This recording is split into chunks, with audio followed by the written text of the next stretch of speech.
Greetings, everyone. This is Linda with ProphForeSee.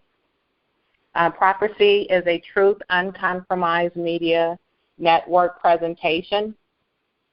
Again, I am Linda, the host. Our co-hosts are Beverly and Denise. Tonight is Monday, May 9th, 2016. I would like to give our disclaimer before I go forward. The information that we share, it is of our own opinion, and it may not necessarily reflect those opinions of Rhonda or the Truth Uncompromised Media Network, and our thoughts may not necessarily reflect those of each other either. We thank you for listening each week, and we thank Rhonda and the Truth Uncompromised Media Network for allowing us an opportunity to share our views each week. Tonight's topic is a type of statement or something, food for thought. It is the love of money is the root of all evil. But I say proper use of money can house, clothe, and feed nations. And I want to remind everyone what Tom from Idaho says, and he reminded me, it's like we will be fine when we learn how to love people and use money, not love money and use people. And right now I would like to bring in Beverly and Denise to greet the callers. Beverly, would you like to greet the callers first? Yes, Linda, I would love to.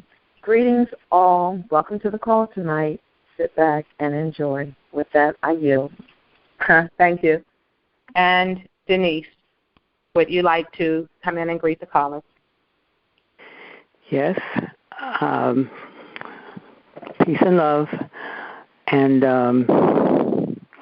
I'll just say ditto to what Beverly said. I think that's nice, short and sweet. To the point, ditto. Okay, thank you. And what I would like to do this evening before we get started, there is a passage from the Holy Bible that I would like to read. And before I read it, Denise, since we've spoken today, do you have a passage or do you have anything that you want to share with the callers this evening?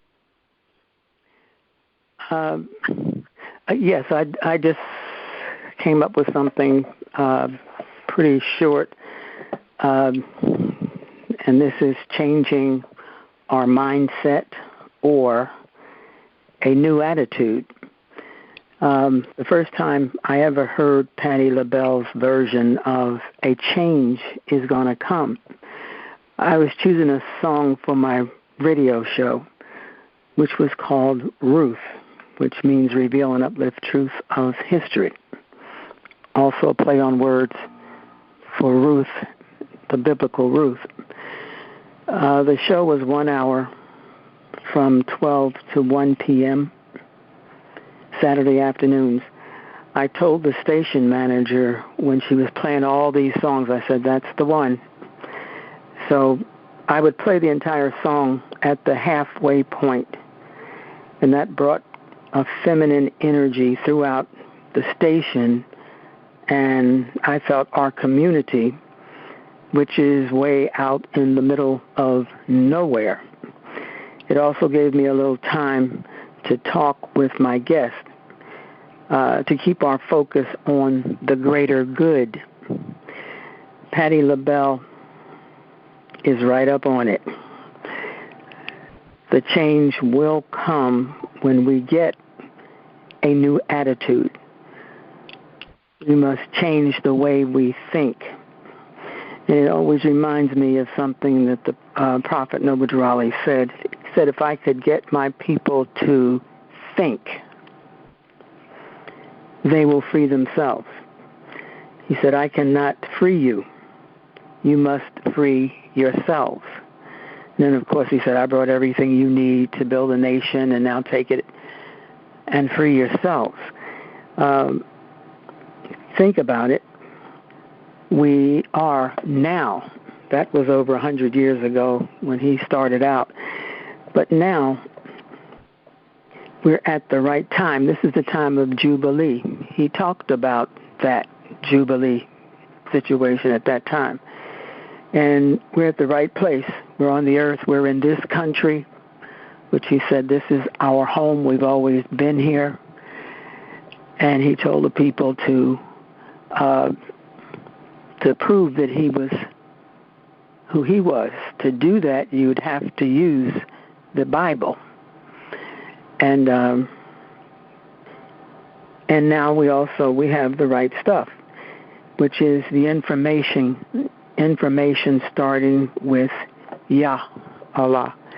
I think that's, if we really go through all of this, we'll find that we have everything we need when we go inside of ourselves, because the message is from every prophet who came, everything is within you. I mean, that's the message of every one of them, that you and the Creator are one. And so that's all I have right now. I yield. Thank you. And I sure thank you for bringing that information forward. It's like Father Yah Allah is beautiful, and the synchronicity of how he allows what I have to say and what you have to say and what I believe the people need to hear at the time, how it all comes together. And even though we're like, okay, I don't know, this is what I know I'm supposed to say, but I don't know why. But you've just set me up beautifully when you gave it some information from the prophet. And now I will read what I wanted to. I'm going to read a passage from the Holy Bible. I'm going to read it from the Message version of the Bible. And I'll tell everyone that the reason I choose the Message version is because I am giving a message to people who speak English, not the Queen's English. Because when I read in the Message version, I always say, if I had to give this message, this is the way that I would say it. And so I'm giving the message, and it's the way I would say it. And it's coming from Ecclesiastes, the book of Ecclesiastes, chapter 2. And I'll let you guys know before, there are 26 verses in it. And that's from the King Solomon. And so just a little information behind him, that all of the wealth that is supposed to be for this wealth transfer, it's supposed to be coming from the vast amounts of wealth from King Solomon for a bloodline. That's the bloodline that the one that we call Yeshua or Jesus have descended from, or the tribe of Abraham. Whether people believe that it is allegory or truth or anything else in between, that it is the story and it is the lessons that we need to learn. And so I'm not trying to convert anyone to the Bible or to say that I'm just trying to give a message that's very timely. And I believe that it is very relevant. And the other thing is, as you stated, we are in the Jubilee year, and that for all to receive the birthright, that this is something that maybe we should consider. And there's a word in here, like those who listen to, who read in the King James Version, that it will say vanity, all is vanity. And so after I read insane or insane in this, I'm going to also state vanity to kind of keep it in context. So here goes, Ecclesiastes chapter 2, starting with verse 1. I said to myself, let's go for it. Experiment with pleasure. Have a good time. But there was nothing to it, nothing but smoke. What do I think of the fun-filled life? Insane, vanity. My verdict on the pursuit of happiness, who needs it? With the help of a bottle of wine and all the wisdom I could muster, I tried my level best to penetrate the absurdity of life. I wanted to get a handle on anything useful we mortals might do during the years we spend on this earth. Oh, I did great things, built houses, planted vineyards, designed gardens and parks, and planted a variety of fruit trees in them, made pools of water to irrigate the groves of trees. I bought slaves, male and female, who had children, giving me even more slaves. Then I acquired large herds and flocks, larger than any before me in Jerusalem. I piled up silver and gold, loot from kings and kingdoms. I gathered a chorus of singers to entertain me with song, and most exquisite of all pleasures, voluptuous maidens for my bed. Oh, how I prospered. I left all my predecessors in Jerusalem far behind, left them behind in the dust. What's more, I kept a clear head through it all. Everything I wanted, I took. I never said no to myself. I gave in to every impulse, held back nothing. I sucked the marrow of pleasure out of every task. My reward to myself for a hard day's work. Then I took a good look at everything I'd done, looked at all the sweat and hard work. But when I looked, I saw nothing but smoke and spitting in the wind. There was nothing to any of it, nothing. And then I took a hard look at what's smart and what's stupid, what's left to do after you've been king. That's a hard act to follow. You just do what you can, and that's it. But I did see that it's better to be smart than stupid, just as light is better than darkness. Even so, though the smart ones see where they're going and the stupid ones grope in the dark, they're all the same in the end. One fate for all, and that's it. When I realized that my fate's the same as the fool's, I had to ask myself, so why bother being wise? It's all smoke, nothing but smoke. The smart and the stupid both disappear out of sight. In a day or two, they're both forgotten. Yes, both. The smart and the stupid die, and that's it. I hate life. As far as I can see it, what happens on earth is a bad business. It's smoke and spitting in the wind. And I hated everything I'd accomplished and accumulated on this earth. I can't take it with me. No. I have to leave it to whoever comes after me, whether they're worthy or worthless. And who's to tell? They'll take over the earthly results of my intense thinking and hard work. Smoke. That's when I called it quits, gave up on anything that could be hoped for on this earth. What's the point of working your fingers to the bone if you hand over what you've worked for to someone who never lifted a finger for it? Smoke. That's what it is. A bad business from start to finish. So what do you get from a life of hard labor? Pain and grief from dawn to dusk. Never a decent night's rest. Nothing but smoke.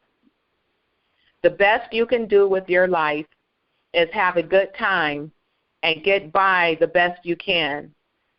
The way I see it, that's it, divine faith. Whether we feast or fast, it's up to God.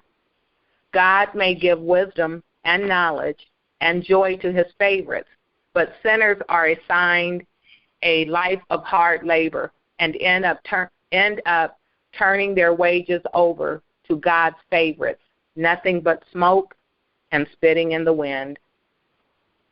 And again, that is Ecclesiastes chapter 2.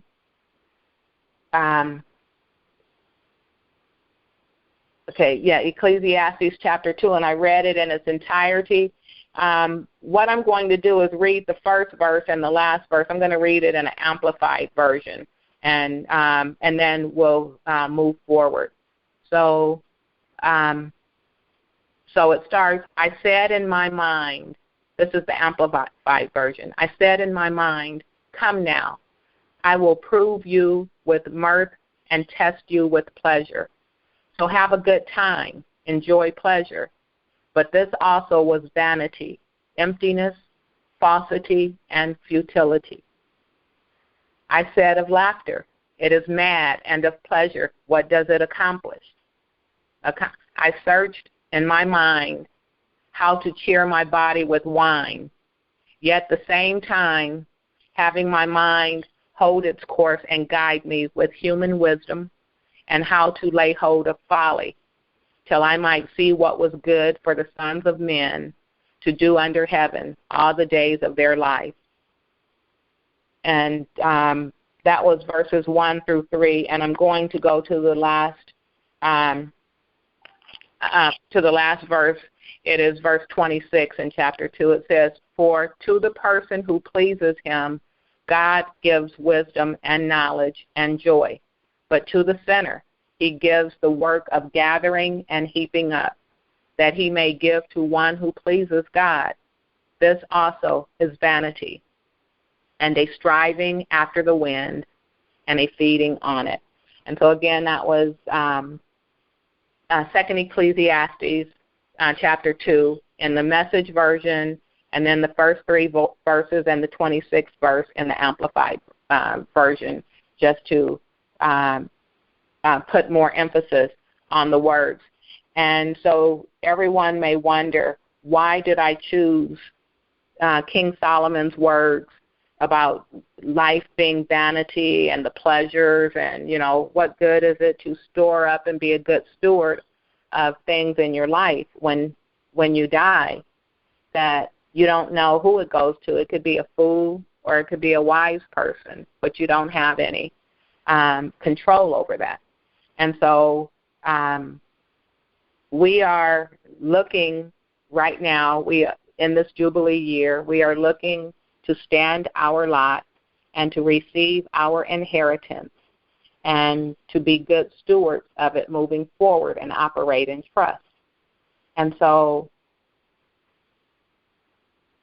we may not have control of everything and everyone, but we can make wise decisions, and we can be wise and even in trust. I like what the Empress read before about, why the elite for the centuries or millennial, why they created trust and why they operated in trust. And the fact is, it has nothing to do with this life right now or the people or our posterity, our children, our grandchildren, those who are our heirs and successors. It doesn't have anything to do with that. That the elite were operating in trust and saving up their wealth so that when they came back, reincarnated into their own bloodline, that they were storing up their own inheritance for themselves. And so I just wanted to give that as food for thought. I want to acknowledge the Empress for being on the call. Welcome, Empress. And so I'll ask, I know I gave you the host code before. Are you on the host code where you can greet the callers?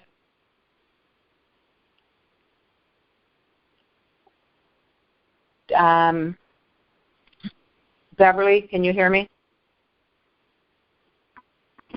Yes, I can hear you, Linda.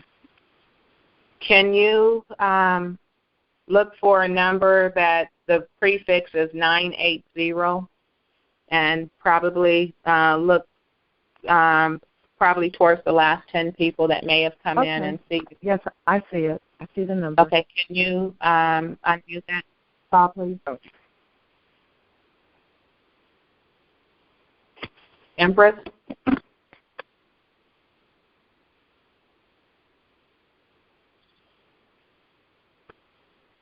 Okay, there we go. Can you hear me? I can hear you. Welcome, beloved. Would you like to greet everyone on the call or share anything before we go forward? I would like to send all of my love and light to everyone. I am so happy to be on your call. As usual, you are such a gracious host, and your topics are like out of this world. things that people dare to talk about, even want to think about. You know, when you were sharing about what I read from that trust book that I've told everybody to get, and the real reason why the trusts are set up, that ought to be an eye-opening for everybody. And so as we transition into the trust and trust living, I want everybody to be excited. I'm excited about showing you and telling you everything that I know to tell you, and the things that I'm doing behind the scenes, and the things that are going to be happening for us in the very near future. I just can't wait. I'm excited, and I believe I'm a yield because I'm too excited to talk about anything that I can't talk about right now. So I just have to yield for right now. Rhonda know how I feel, don't you, Rhonda? Well, I'm going to share with everyone how I feel about you. And so I just want everyone to know that those of you who have met the Empress in spirit and in truth, you know that she's for real. And you know that she is a can-do and will-do person. And I've met the Empress, and I've had the opportunity to watch a lot of things, and so I know that your words, you do not just talk, Empress, so that people can cheer and hope and get on a bandwagon and try to get close to you, that you're, even though you're not from Missouri, that you act like you are from the show me state, that you are results-driven, and that I believe that if anyone wanted to sit up and tell a lie on you or to say that it would be that it would not take long for it to show as a lie, because you are a person of your word. And I thank you for that, and I just wanted to share that with everyone on the call. So if you say you're excited about something that you do for us, then I say to everyone, if you're having dreams or your spirit, you're waking up and you hear the birds singing and you feel like turning flips, go on, turn a flip or two, because she really is working on your behalf. And as far from that, I will yield and not say any more, because I am encouraged in my heart and in my spirit just by your excitement, because I know that you don't always have you're not in the spirit of expectation like this all the time, and so I am anxious to see the manifestation of everything that you're doing, the works of your hand. And so everyone, I'm going to go to the next thing. Every so often I write notes to myself, so over the weekend, so that I could remind myself of why I wanted to share certain things like these scriptures or this topic. And again, the love of money is the root of all evil. But I say proper use of money can house, feed, and clothe nations. And then I wrote a message to myself or to you. It says, each of you remember, you are a sovereign nation all by yourself. Ask yourself, who will you house or feed? How many jobs can you create? What are you doing today to build your nation? And that's a family, a tribe, a clan, that you can decide if your nation is just you or just you. In churches, some of them say me, my foe, and no mo. And so if that's what you believe is your nation, is just who is in your house, and you don't want to go outside of that, that's fine. But still, what are you going to do for those people? And then so there are three scriptures, three passages that I said that I wanted to read. And the last one I put on was the Ecclesiastes 2. It's the one that I did read. The other one, I'm not going to read it. I'm just going to remind you guys. In the book of Joshua, in chapter 1 in the Holy Bible, that's when the children of Israel were coming out of bondage in Egypt, coming out of the wilderness after 40 years of going around that same old mountain, murmuring, complaining, when, why, not, that after 40 years of all of that, then Yah Allah finally said, okay, now I'm going to allow you to cross over this Jordan. I'm going to allow you to go into the promised land and get everything that's been promised to you. You can get your inheritance. You will have your jubilee. But he said there are going to be enemies over there, and you need to know. And he said, go and be strong and be courageous. That's what he told Joshua. Joshua, that's what they call the young people now who go forward. They call them the Joshua generation because they have heart and they're willing to go into dark situations, and they're fearless, more fearless than some of the older predecessors. They're like, I can do this. Let me go. And so there's some things to be said for the Joshua generation. No, they don't have the wisdom behind them or 20, 50, 70 years of experience behind them, but they have a heart. They have the heart that Joshua and Caleb had, where they went over and they spied out their enemies, and they said, woo, sure are big. They said, wow, they were big. Those were giants over there. And we're talking about in this land, into the promised land, Canaan, North America. They said, woo, there's giants over there. And it says, we are as grasshoppers in their sight. Yes, just like those other ones said, they said, oh, they're big and we're like grasshoppers. Yes, they are big and we are like grasshoppers in their sight. But let us at them. We can take them. And that's what I say to all of us now. So that's why I'm reminding of Joshua chapter 1. And Father Yah said, be strong and courageous and go over that Jordan and take your possession. Go occupy your possession. Feed your people. Take your lot. Get what's coming to you. Be good stewards of it. And while you're doing it, don't forget about me. Don't get over there and start serving other gods and forget about me. But, go over there and get whatever you want. Do what you want. You want to help people, you put money in foreign currencies, or you're going to have this windfall of cash. Go get it. Enjoy it. Help somebody. Do whatever. I'm not saying there's anything wrong with it. But be strong. Be courageous. Treat people right. Don't go over, as King Solomon was said, it's vanity to just go over and eat all you can eat and indulge yourself in every pleasure that you want. That will wind down at some point, and when you leave, it is going to be gone.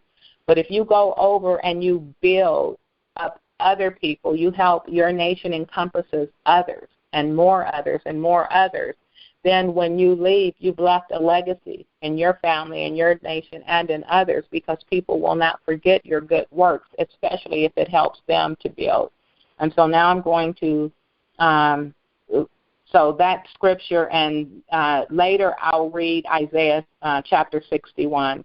But so my note says, act in wisdom. Okay, let me see. It says, act in wisdom. Don't do it all yourself. And so that everybody thinks that, I think Dr. Henderson has said a lot recently, no man is an island unto himself. Don't go over and try to do it all by yourself. That we have help. We're a family. And then my note says, nation building and strengthening is more sustainable when nations connect to one another and form confederations, societies, or unions to share resources and protections. And it's like you can get everything, and you can use, you got a rice field, you can plant rice all over the place, have a lot, put it up and store it for years if you choose. But you might have a neighbor that has string beans or lettuce or carrots or something. And so why would you store up, this is my rice and I'm keeping it all, that you can eat all you can this year and put up some for next year and possibly the year after, but then trade some of your rice for some carrots too, or for some tomatoes and all of that. So that means that you would have to connect with someone else, so that now if you connect with one person with tomatoes, now you have rice and tomatoes. And if you connect with a third person with carrots, you have rice and tomatoes and carrots. And you didn't have to grow the tomatoes or the carrots, and you still have enough put aside for next year and the year after.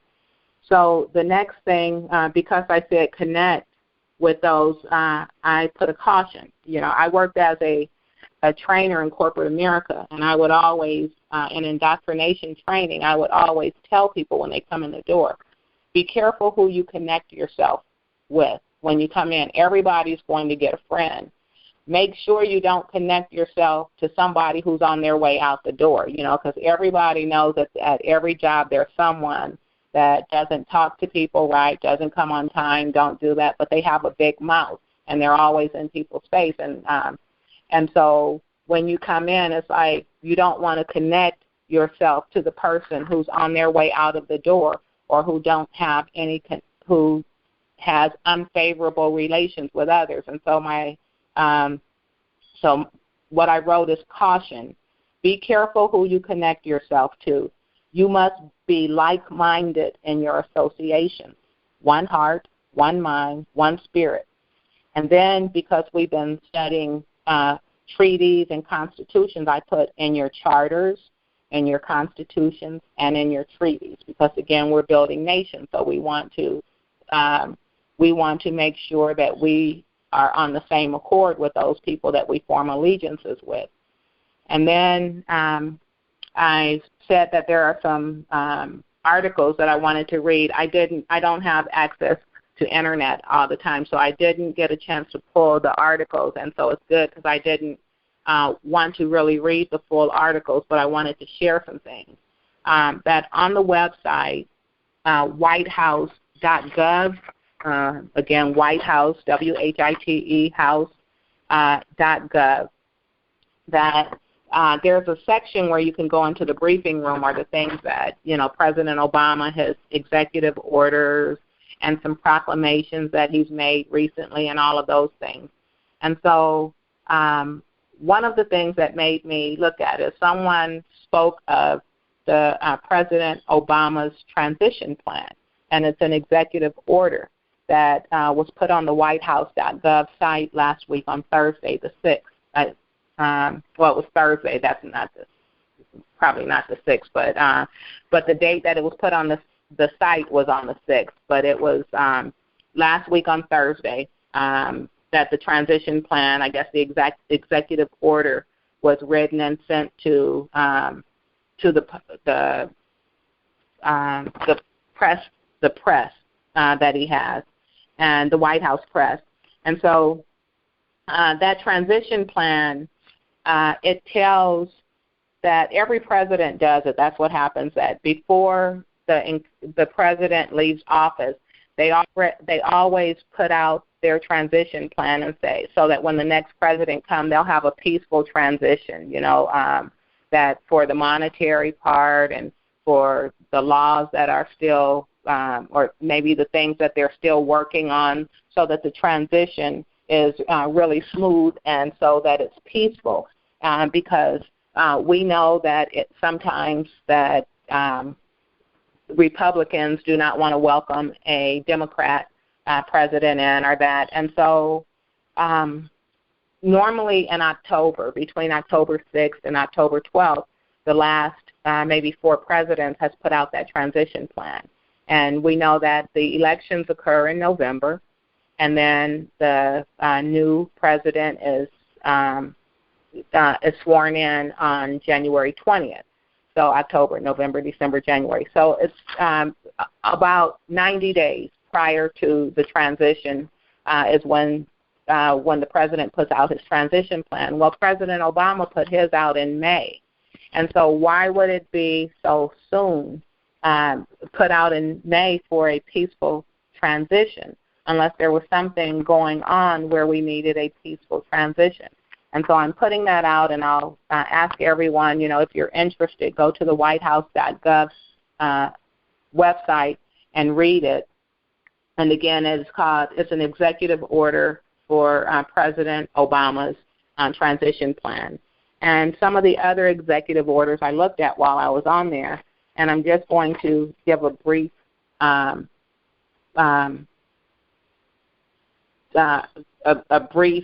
description of them, and I'm not going to go into the actual orders, but one was an executive order facilitation it's a facilitation. Okay, that was the one of a presidential transition. The next one, blocking property and sustaining entry into the United States of persons contributing to the situation in Libya. And so this executive order that was dated April 10th, it was dated April 10th, and it was saying that pretty basically that they don't want anyone, the Libyans, coming into this country, not in or out. They don't want, so maybe like some sanctions. They don't want anyone doing business to get funds into that country. And it was saying whether you do it directly or indirectly, that you would be punished for it. And so, I never went over and looked at the executive orders or thought to go into some of the countries that might be sanctioned, but there's still sanctions on Iran, and there's some things still going on with Cuba, and we know that we just received favorable trade relations with Cuba after 60 years. So just to let you know that there are still negotiations going on. And so we've been talking about treaties. So these are not things that somebody sit down one day and just say, okay, let's sit down for 10 minutes and come to an agreement, and we're going to live with this for the next 500 years. That it doesn't happen that way. And I'm saying that because we're going forward in trust, and we want to protect the resources, the assets, the people that are involved in the trust. We want to be able to protect them for generations, 70 generations or something, hundreds of years. And so we have to become more knowledgeable of world affairs, And so, again, there are also some sanctions that are in recent executive orders against North Korea and some of the other things. And then there was something else that I thought was interesting. It was the Hezbollah International Financing Prevention Act of 2015. And so that was mentioned, and I'm like, wow, they're mentioning it, but they're not showing me what this Hezbollah International Financing Prevention Act is. There's no wording for it. So I Googled it and went back and pulled that up. But so everyone knows that Hezbollah is like, we're thinking the things like ISIS and all of these terrorist organizations. So there are things that are put in place so that we don't do trade or business with these countries. If we do, then we can have our resources stopped. And so I don't know about anyone else on the call. I'm only speaking for myself. And so when I don't know something like this, then I know that my children, my grandchildren, my mother, my aunts, the people in my community, that we weren't raised with this in front of us. And so if there are executive orders and proclamations and laws and sanctions and treaties and all of these things that are put in place already that are saying don't do business with these, don't make treaties with those, don't engage in commerce with them, or you're going to be identified just as they are, as either a terrorist or something. We're going to consider you as funding them. And we can lose everything that we've had. And for me, it's taken a long time to acquire this. And I know in 1993, 2003, 2013, almost 25 years ago, this lady told me, she sat at the table and she said, she looked at my hand, I guess, where you have your lifeline and something tells about wealth or riches. And she said, whoa. After she said about my long lifeline, then she said, you're going to come into an inheritance. And she said, you're going to be older. You're not going to be too old where you won't enjoy it, but you're going to be older, and you're going to come into a great inheritance. So ever since I've heard about this Jubilee and heard about the things going on now, what rings in my heart is what I was told 25 years ago. And so she said I was going to inherit something. And I thought, and I'm going to be honest, I thought it meant that my husband was going to die and I was going to inherit something. That's the only thing I could think of, that would happen. And one of the things that I did within 4 years of her saying that, because it stuck with me that I was going to get an inheritance, I made sure that I wasn't married to him because I didn't want to be the death of him. Excuse me. And so I just have to say my thought pattern. So I hear someone laughing. I always see that's why it's who laughed when I said that? Well, and so anyway, that I just wanted to share that. And so I have known for the last 4 years, so even before I heard of the Global Network or anything, I've known for 4 years that I'm walking in my destiny and in my purpose, and that there is an inheritance that I'm going to receive, and that I had been anticipating it for over 20 years. And so now I didn't feel that someone would have to die in order for me to get it, and so I can enjoy my inheritance. And I know now, I'm sitting up thinking that no one had to die in order for me to get it, but the truth is that millions have died so that we can get it, and that I plan on being a good steward over everything that I am entrusted to, and I hope that everyone else is too.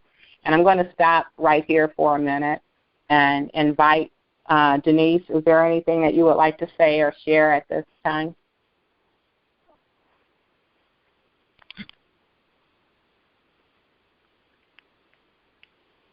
If you're on, are you on mute? I'm not hearing anything.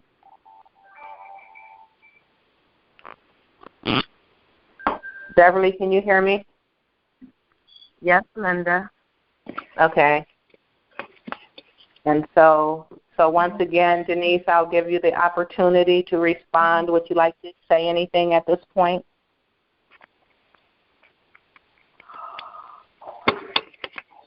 Did you say Empress or did you say? I'm not Denise, sure. I said Denise, and now she hasn't responded, so now I'm going to say Empress.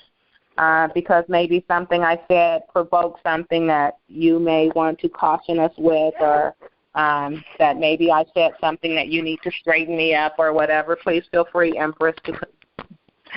Well, you said everything perfectly, and I'm without words right now, so you are on target, so I yield. Thank you.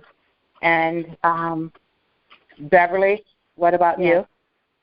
Okay, I think Denise needs to just unmute herself. But okay. I would like to make a few comments. Please, go ahead. Okay. When I received today's topic, I was thinking, okay, that's a cute, catchy phrase that everybody uses about the love of money is the root of all evil. So I said, okay, let me think about it. Then I thought about what a root was. Then I started jotting down a few things, because if money is a root to evil, we need to know what we're dealing with, right? So some of the things that came to me that could be a root is hunger, jealousy, greed, poverty, fear, being sorrowful. It causes murder, lies, entrapment. And you're not in the moment. So to me, those would be roots that could cause evil. Now, the other side of money is when you have a joyful heart and you don't see money as your all in all, but you know that you have some good things to accomplish, not for self, but for someone else, then that whole list take a turn towards the light. And it goes from evil to something good and positive. So that's what I wanted to put on that today. So. Thank you. That's beautiful that you would come in and say that. And it also goes in line with some of the things, that King Solomon was saying in Ecclesiastes, that even, he said that, I used my money to get anything I want. I bought slaves. I bought whatever I wanted. Any pleasure that I wanted, I indulged in it. And even, to the things that if I, even voluptuous women, made sure to have all of these women in my bed. And remember, he had 300 wives and 700 concubines, correct? Yes. Yeah, and so, he had to be a busy man with, trying to please 1,000 women, and that he was, rich, had people doing whatever it was to him, hopefully, I would say that even he admitted or whatever that one of the foolish things that he did, that, yes, I spoke about if I were queen or if I had to build the nation, that I would believe that I needed 6 to 9 husbands so that I could have an officer over the military and over the courts and over education and over all of the things. And our brother Egypt said, I think 12. And I think that's a good round number. I like that. And so I've been thinking about it for the whole week. I was like, wow, that's really nice to have people come on board, and some of our brothers come on board and say, hey, when we're building a nation, that it might take something like that. And so I was saying, well, what do I have? What's in your hand, Linda? And it's like, well, I don't have even a single husband, but we got all these brothers on the phone with all of these, in our phone family, with all of these skills. And if we all just start where we are and do the right thing, and start our nation building, because technically the whole continent is our nation, and all 7 continents are our brothers, that if we start where we are, each one of us, in building our nation, and those who have had experience in the courts are thinking in righteousness and how to help the people, and those who have been in the military are thinking in safety and how to protect the nation, and those who are the educators are thinking about educating, and the scientists and mathematicians are starting to see things like what can help all of us. Oracle Tahuti, that he has a vast amount of knowledge, and, that if we talk about chemtrails, or if we talk about our body, or if we talk about, sickness, he always has something wholesome and natural that he could contribute and say, you can do this, or our bodies does that naturally on its own. We just have to get back in our natural state, and then that'll be taken care of, and all of these things. And so I just want to keep it in front of everyone that we, each and every one of us, going forward, getting in debt, coming out of this debt slave system, that it brings us back into being real flesh and blood people instead of entities and corporations, only paper, that can only operate in paper. And so as we come back together, we have to think of ourselves as a nation, an independent nation. Dr. Henderson has been telling us for the last 2 years, that now an individual can go to the United Nations, you don't and have a vote, that we are nations. And what do nations do? They form alliances and to come together, our allies, our hopefully at this point going to forward in peace, that's all we have. We don't have to come together with each ally on the same day. Some may not be ready today to come on board with us until we get like 100 more people, connected to us, so we can protect one another, and then we can let like a little wild card nation in, who we might have to keep an eye on and help along the way. But we have to look at that, because that's who all of us are. And we each and every one of us, we have an area of life where we are the expert, and it doesn't matter what it is. Somebody might be the expert basket weaver. Somebody might be the expert potato peeler. Someone else may be the expert mathematician, or, it doesn't matter what we are, but all of us have an area of expertise. Someone may be the expert couch potato. You might need someone to tell you what come on TV at a certain time, or, how long commercials are. If you don't want to miss something, you got 2 minutes from this show, on this show, go get some water, go get this, and come back. They know what you need.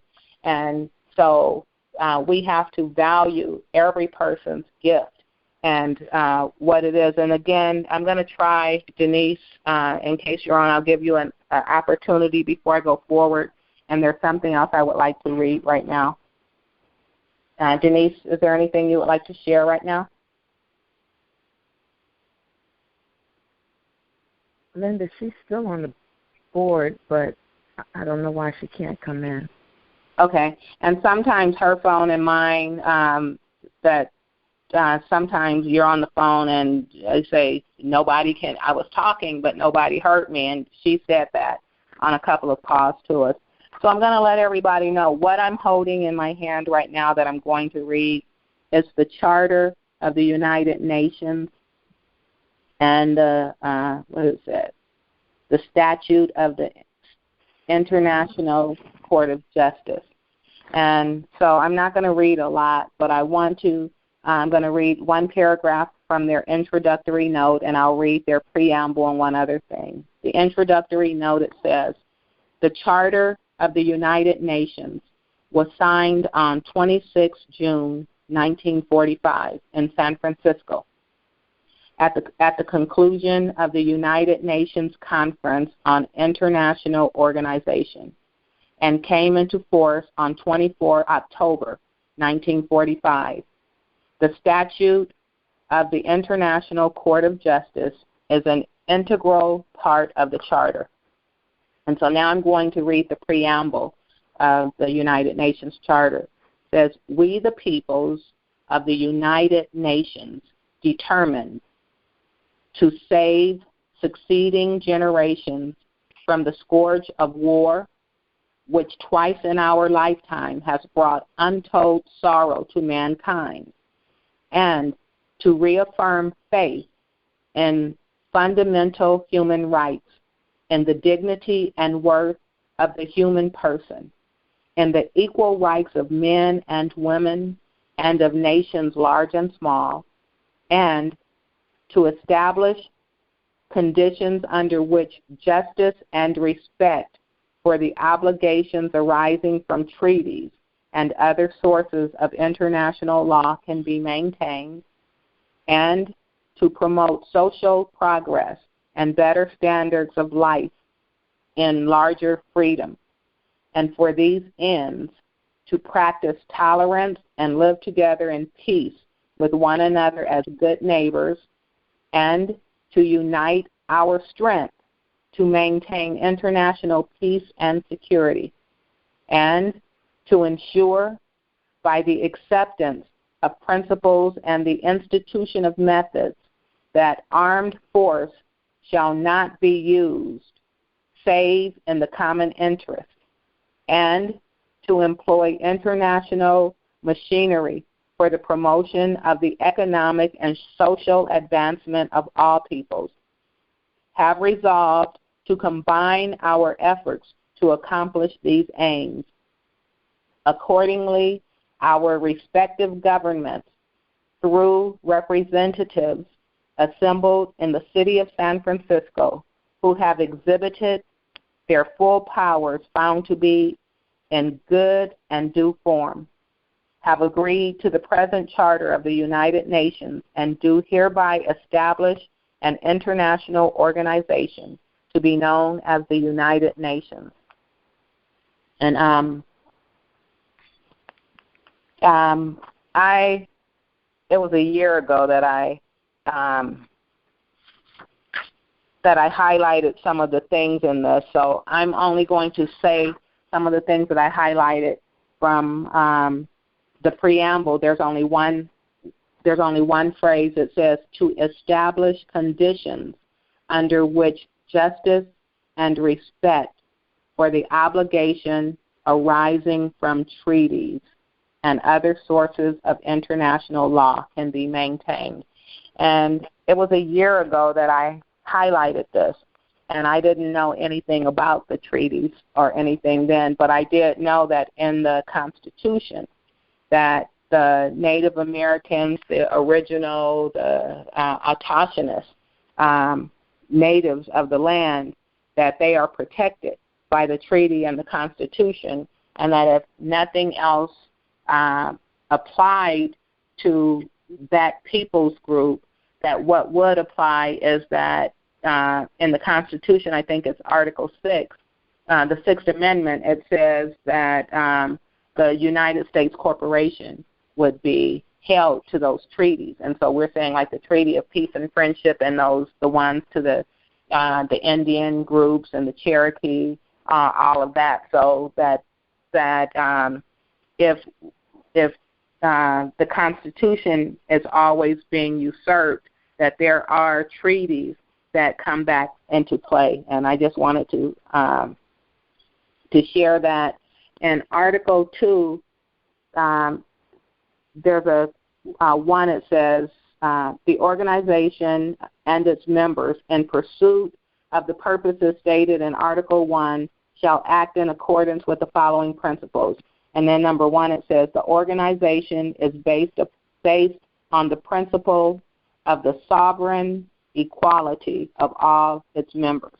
And so again, that if every person gets to come and be a part of the United States, each person represents their own nation, that they are the principle of sovereign equality governs all the members. So I just wanted to make sure to say that. I'm not going to go through and say a lot of the things, but I just wanted to make sure to go onto the preamble of to let everyone know that the United Nations does have a preamble, and that it does have a constitution, and it does have a charter, and it does have some other treaties or the groups like the Universal Declaration of Human Rights, which have protections in it. There are 31 articles in that Universal Declaration of Human Rights, and they protect us, say that no one should be slave, that people have a right to earn a living or to be happy, that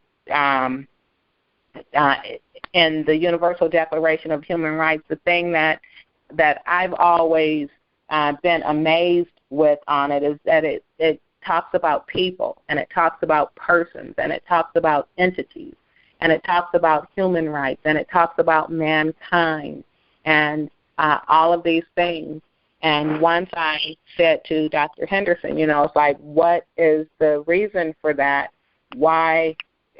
Because everyone means something different. And he said you can tell who they were trying to protect by what they called. And again, people and persons and entities. So some of those are corporations.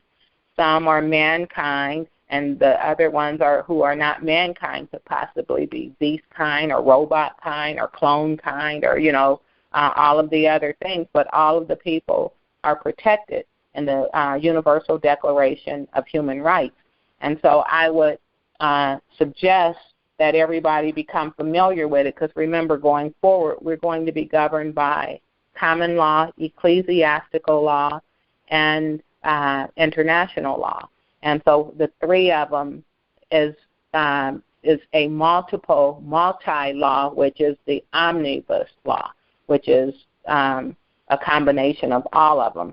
And so as we're speaking on treaties and all of those, things, the Constitution, contracts, operating in trust, going forward, we're talking to the people that we're going to be interacting with, hopefully for the rest of our lives, that we will all meet in spirit and in truth, and our families and our work, the works of our hands will touch the works of the other person's hand and stuff. And so We are a family. We are a family, and we are a nation, and we have choices. We have choices as a sovereign individual. We have choices as a sovereign nation to do commerce with each other, one another, or other nations, whether they are next door or across oceans, international trade, or and we have to start viewing our lives and viewing each other as that we are connecting to one another, because the other thing that happened, that most of the people who are from melanated communities can speak of a time when our doctors and our stores and furniture stores and grocery stores and everything were in our community, that we saw those who fixed the roof, and we saw our plumbers. And those things don't happen anymore, where we're going to be moving back to a point where we will be able to physically put our hand on our plumber, and we won't have to go and call. He might be next door. Hey, Joe, can you come over and fix this? Not today, Linda. I could do it in 2 days. Okay, what can I do for the leak in the time being? Here, I have something to help you, but I'll be there in 2 days. And we're going back to that. And we have to prepare our minds for it. We have to prepare our hearts for it. And we have to understand that I heard a story before. I think they said Bill Cosby told a joke or was saying it, that in the melanated communities, you get someone to mow your yard or to fix your roof, and if they don't do it right the way that you like, if it's not perfect, I'm never going to get them, and we tell everybody. And so that person can't fix anyone else's roof or do that because we say they didn't do a good job. But he was saying in the Jewish community, and remember, now the Jewish people, they've stolen our legacy. They've stolen our identity.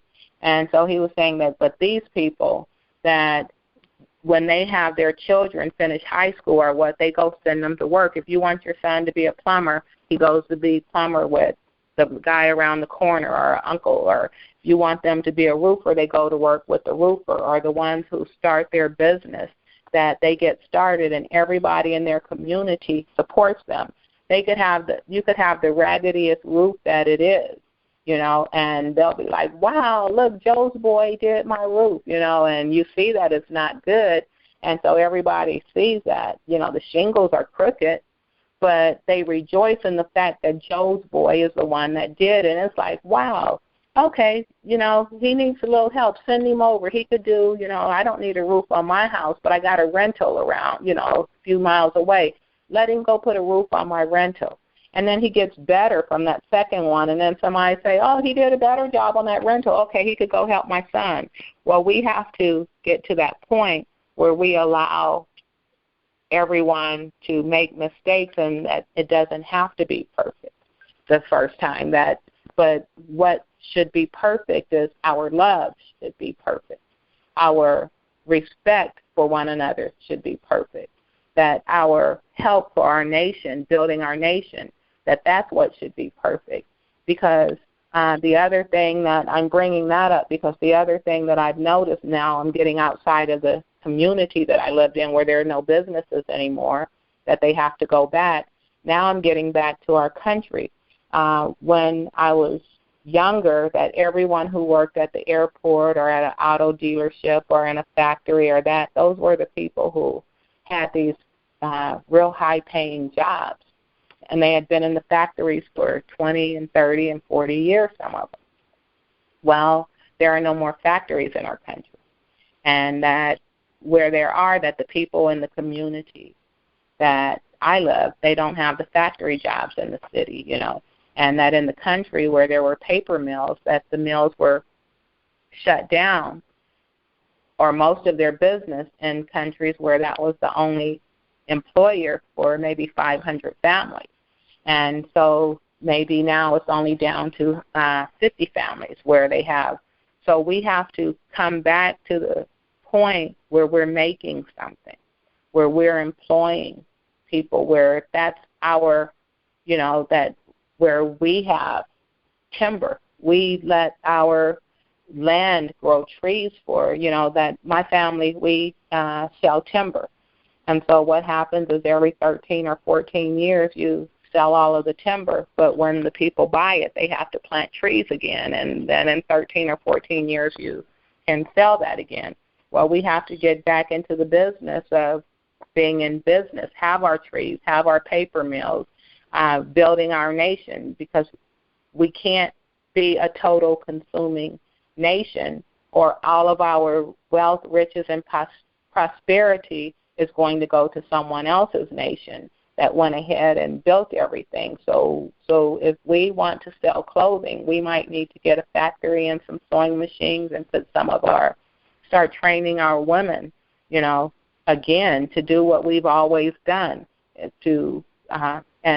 back to canning food so that we can have our own supplies. And I'm going to, again, stop. I want to read one thing, a little bit of it, because of something else. Everything is pertinent because we're waiting on so many things to happen.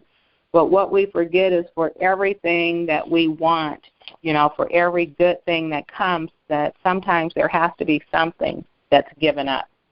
And so in this case, since last June, I've done a lot of watching for the banks and things like Greece and like economies that would almost go bust and come back up, because thinking, okay, when that happens, we're going to get money.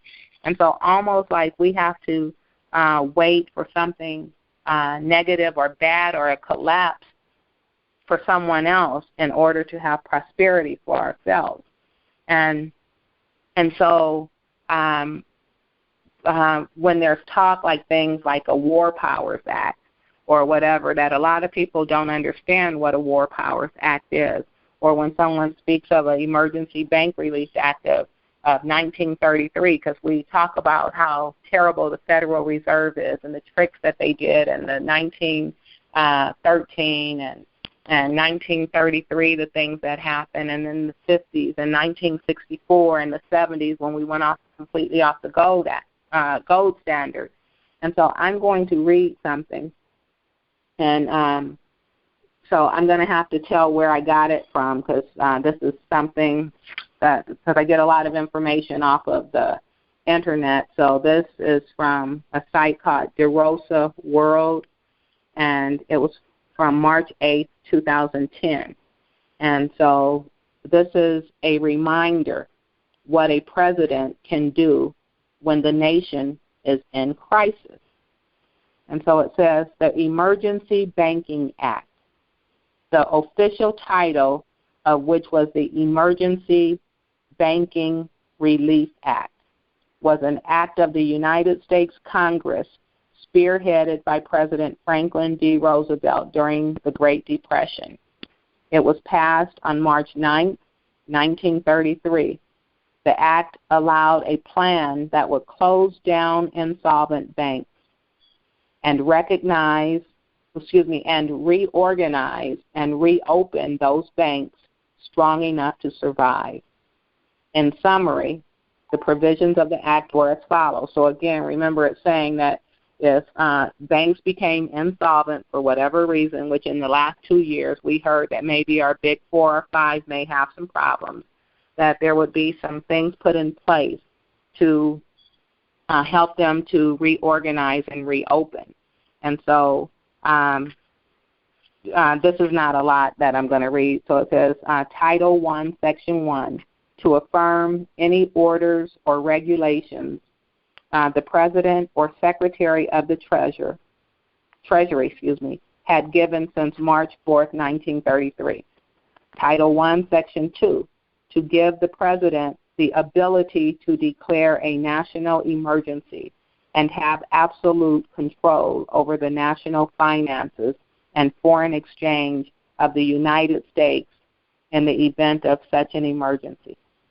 Title I, Section 3, to authorize the Secretary of the Treasury to order any individual or organization in the United States to deliver any gold that they possess or have custody of to the Treasury in return for any other form of coin or currency, coined or issued under the laws of the United States.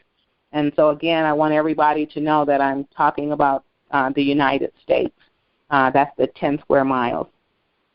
Okay, Title I, Section 4, to make it illegal for a bank to do business during a national emergency, per Section 2, without the approval of the President. So, again, Title I, Section 4, to make it illegal for a bank to do business during a national emergency without the approval of the President.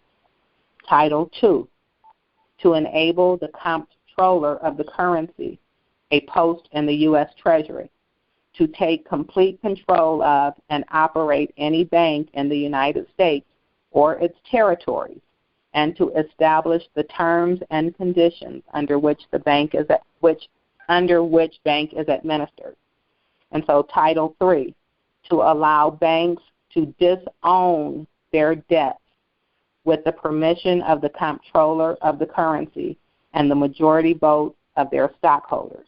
So let's say this again, Title III, to allow banks to disown their debts with the permission of the comptroller of the currency and the majority vote of the stockholders.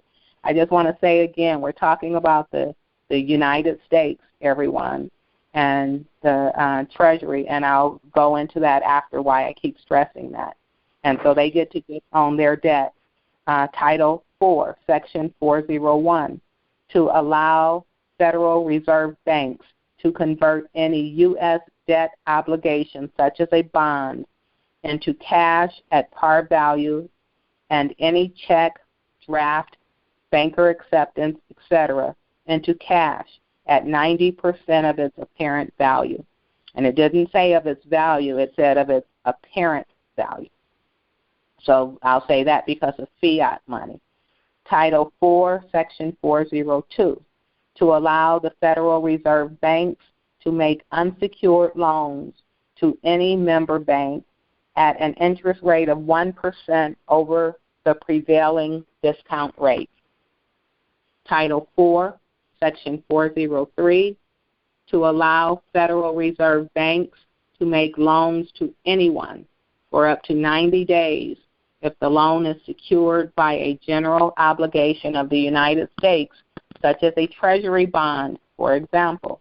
And that Treasury bond, Empress, I know that you're thinking, okay, yeah, call it a bond.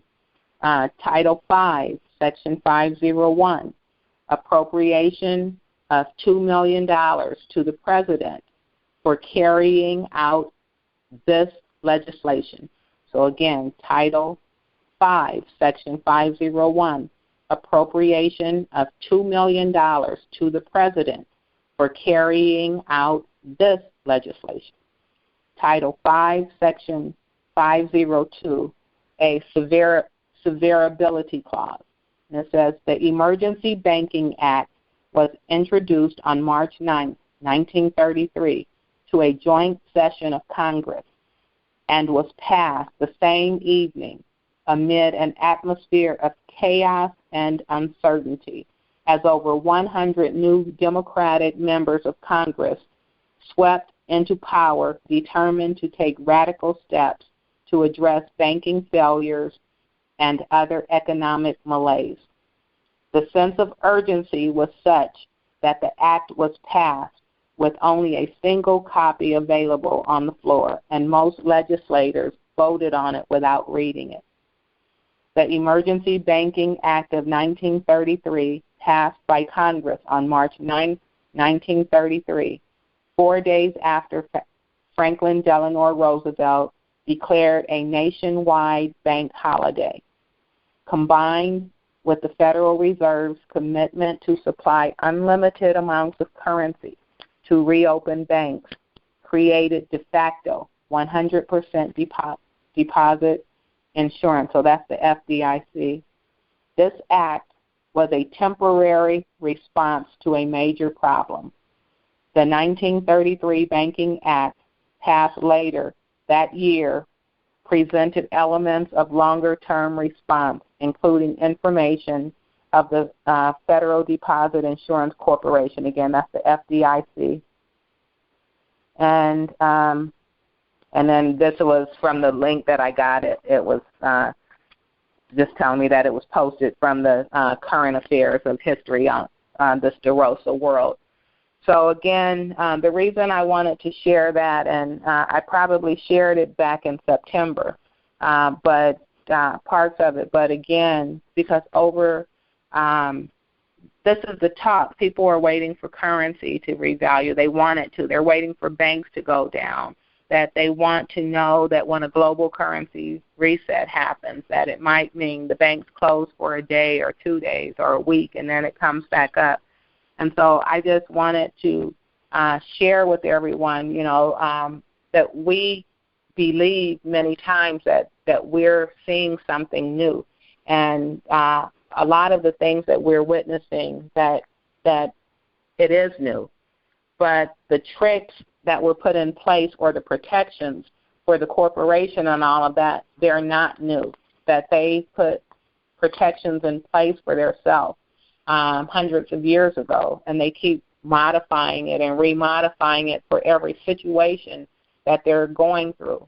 And so even though we're coming into something new and a prosperity, we have to remember that they've gone ahead of us and that they're already there on the other side, and they're putting up a barrier, fortifying a wall so that they can still stay ahead of us.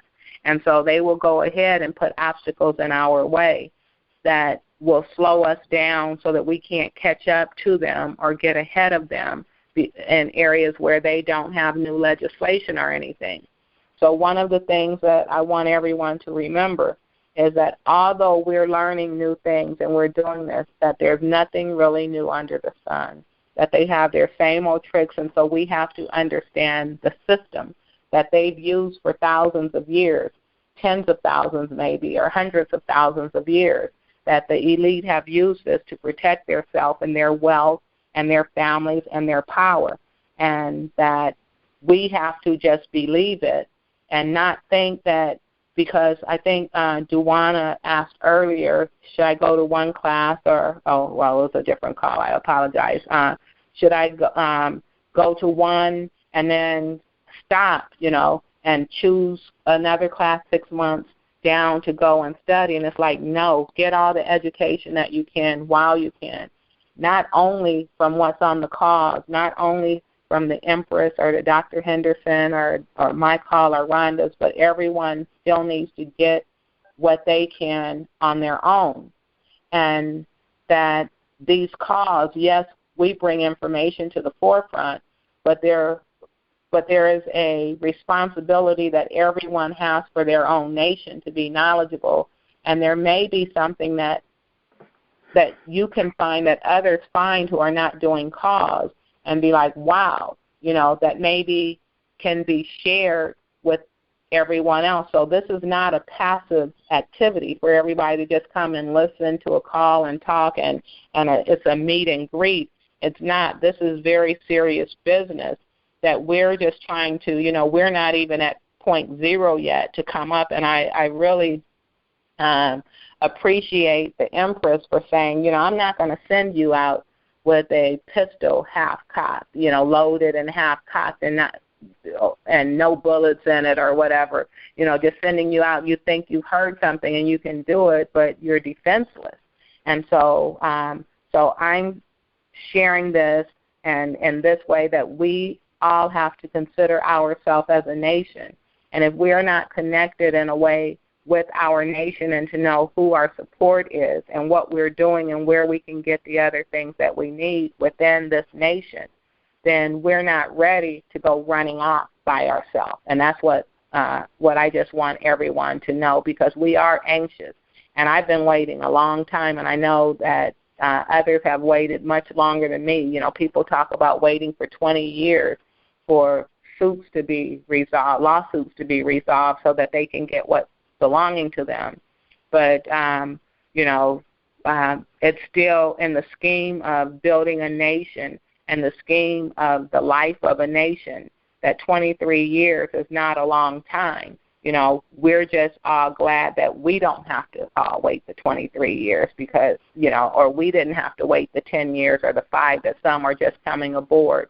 But it's all necessary, and I just want everybody to just appreciate the journey, do your due diligence along the way, take in all the information that you can, but also look, that you're only getting bits and pieces of information that you might have to connect your own dots for your location and your family and whatever it is, the work of your hands, that you're going to have to do some of the work for yourself, and just keep that in mind.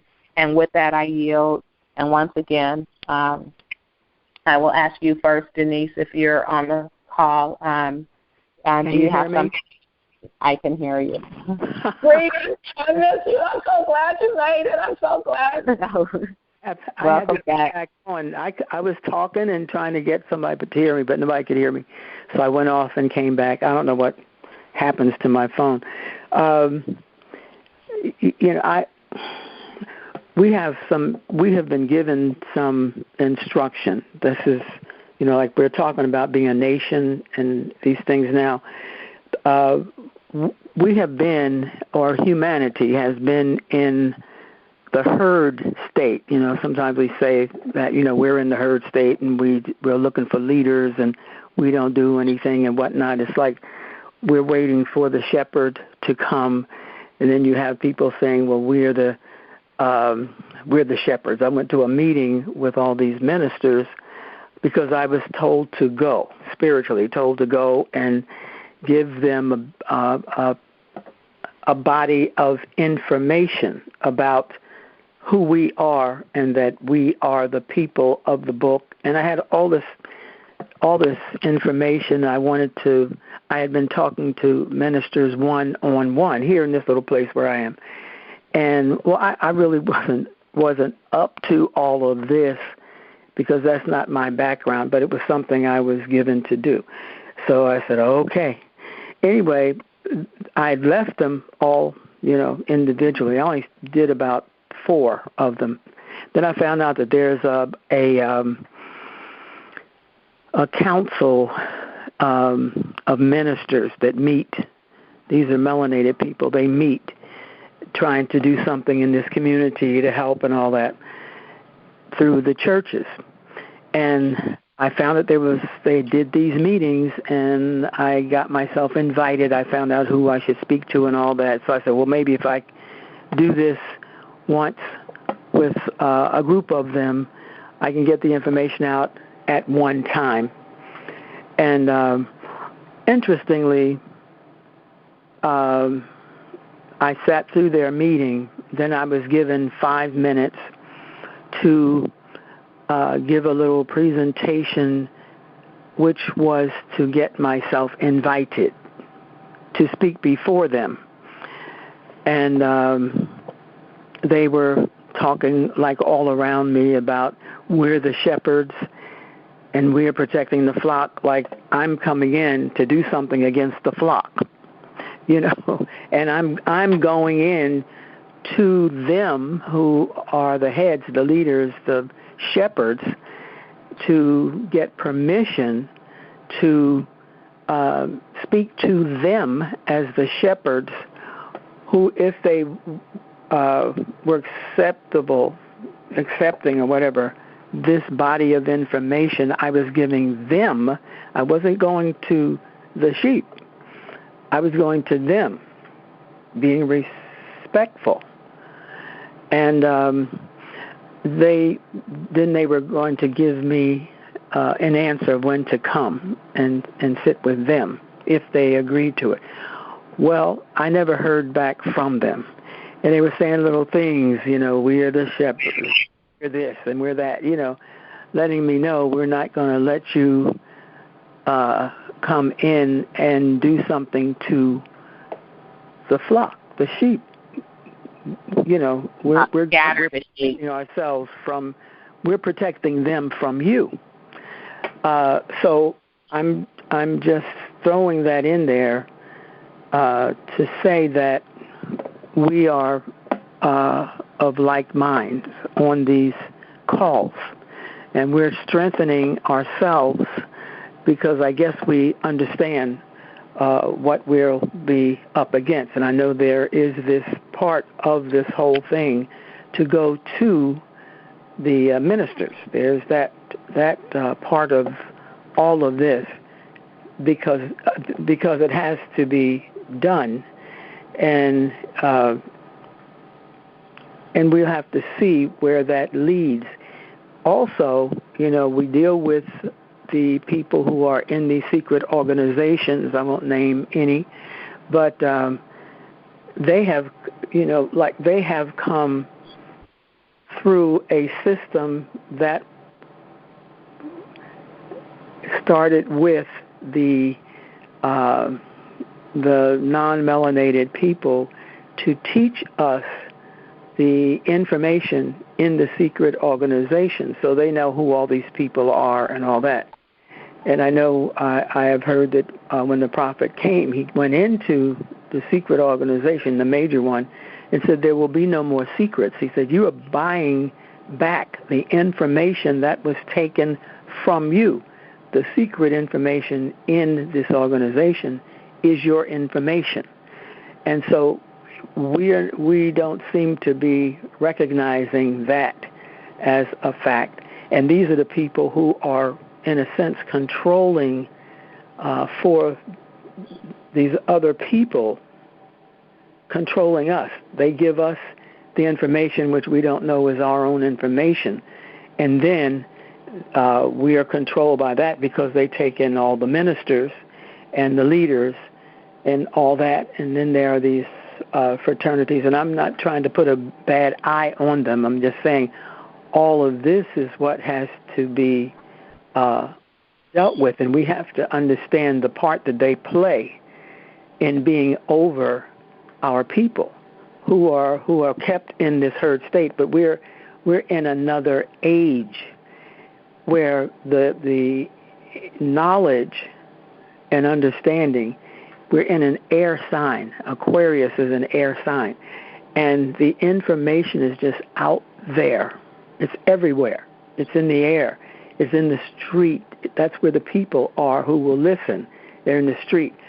So there's got to be an attempt to deal with just ordinary people who have come out of these institutions and are in the street. We're dealing with the people in the organized churches, so to speak, and in the organized secret organizations, so to speak. But the actual people, there are more of the people than there are in these little groups, at the heads of the little groups. So there's got to be a kind of educational system that we set up to get those people, because that was one of the prophecies, that I will push the people out of the churches and into the street. And that's where the people will be. This third and fourth generation people will be in the street, who will listen. Some of the others, because they think that, we have to stand fast against this information that's going to come, that's going to destroy us. But they're not looking that the head of the churches, the Pope himself, is coming down, because that is the head of the church, period. The Pope. Anybody who is not a Catholic, so to speak, protested against that one authority, self-made authority. It said we don't have to, you put yourself up there like you are Allah, you are this, and you're not. We're not coming under you. But the Pope said, if you use any of the rhetoric that we've created, then if you don't do certain things a certain way, I can shut you down. And so they are in this like crazy little dance they have going on, trying to keep this thing going while they know they have to do something else. So there are all these little things, and like you're saying, they've been doing this for thousands and thousands of years, so that when we find our way out of one little place, they're there. They have the roadblocks. They have all this stuff in our way, in the people's way. This is worldwide. It's like you can't get out of this stuff you're stuck in because they have reinvented themselves. And you don't see that it's the same identical thing. And so an educational system has to come into being, because the word in Latin, which was our language, educate means to draw out as from within. So everything that we need is inside of us, and we're supposed to be one with that creative principle in the universe. And we have come under all of these other forces rather than that one link. And we have to start at the beginning. For ourselves, we have to start at the beginning. Who are we? These questions have to be answered. And if we are to become a nation, what is that nation? And we get a lot of flack from people because that's where our protection will come from. We will have to be a nation of people. We can't continue to be these people who are dealing with the whole concept of slavery. We don't want to talk about that, but we have to talk about how do you get from under that, still holding on to these concepts that deal directly with slavery. And it's like we don't want to give all of that stuff up, but eventually we will have to be free. We have to free ourselves, each individual person. In this particular age, to become a nation, we're going to have to know who we are. We're going to have to know where we are. And they put us in the schools, and even though they can't prove it, the people believe that because they went to school, that they were brought from somewhere else, that we are not home, and that we don't have. I've had people tell me, you're saying that you are of this land, so are you going to try to take the land from the Indians?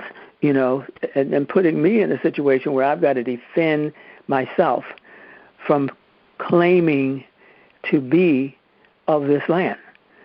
So there are a lot of things. The educational system has been a real thorn in our side from this perspective, because we learn all this stuff, and that's great, but we also learn in there that we are not home, and that was one of the main things that the prophet came to tell us. We're home. These other people are not. You are the one that's home.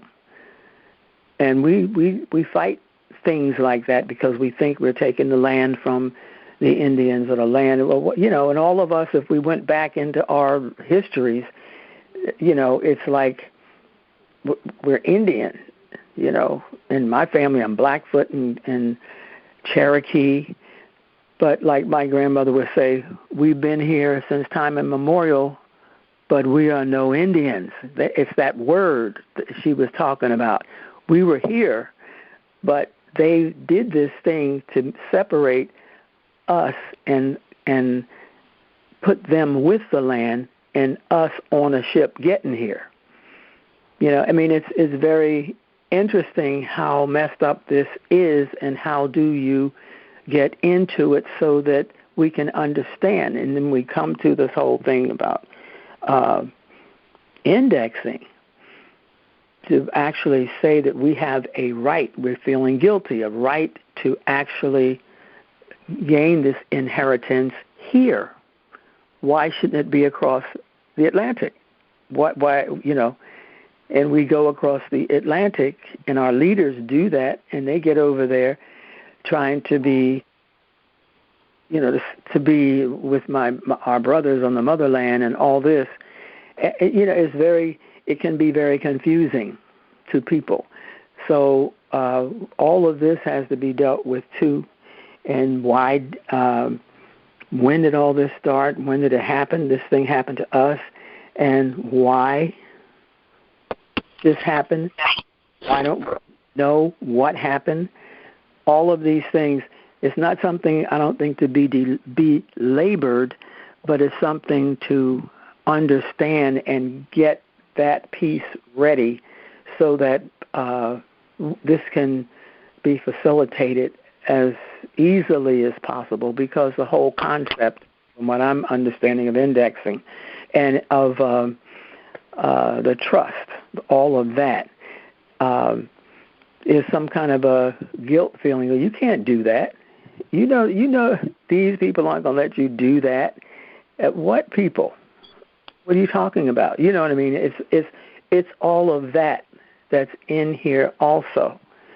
That has to be, this piece has to be put in place also. Because when people understand that,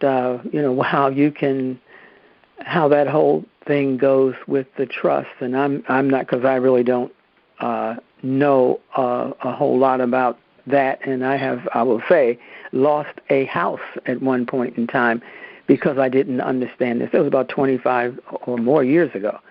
And I certainly didn't have as much information as I'm hearing floating around now. But still, a whole lot of people got done in because they didn't understand. They were not given enough information because the people they were talking to didn't have as much information as they need. But that in itself, understanding how that would work, and it would just free up people immediately, overnight, in terms of just being able to make it. It's we're at a real serious point in all of this, and we can get to the other side. We can get to the other side if we are patient and we are taught by those who really know what they are doing. That and the understanding of being a people, being a nation, and that is our protection here on the planet when we're still trying to be a non-entity. If you go to the United Nations, there's only so much they can do with people who are still under this concept of calling themselves by slave names and stuff like that from this land. So there's a lot to be done, but it doesn't seem like it's overpowering. I think there's enough information out there just on the street now, at this point in time, for people to at least know what you're saying when you say it's nation-building time. I can remember in the 60s when it was nation-building time. And, well, we're still not there, and that's been some time ago. And, the idea came to us way back in the teens, in the 20s, when that idea was put into us. This is what we have to do to save ourselves. And it meant that, and he meant that in several different ways. We've been in this a long time, and a whole lot has happened. A whole lot of progress has taken place, and now we're right there at the time of Jubilee. I can remember people talking about the Jubilee years and years ago, and more years than most of the people who are on this line talking about we're in the time of Jubilee. But we weren't. But it was a word that was put in there with all the other information, and they didn't know how, the people didn't use it. So I'm in a mode to learn what needs to be done to get to this point where we save ourselves, and it is a matter of coming up of life and death to just know how you staying alive. I yield. Thank you. I would like to say a couple of things about what you were saying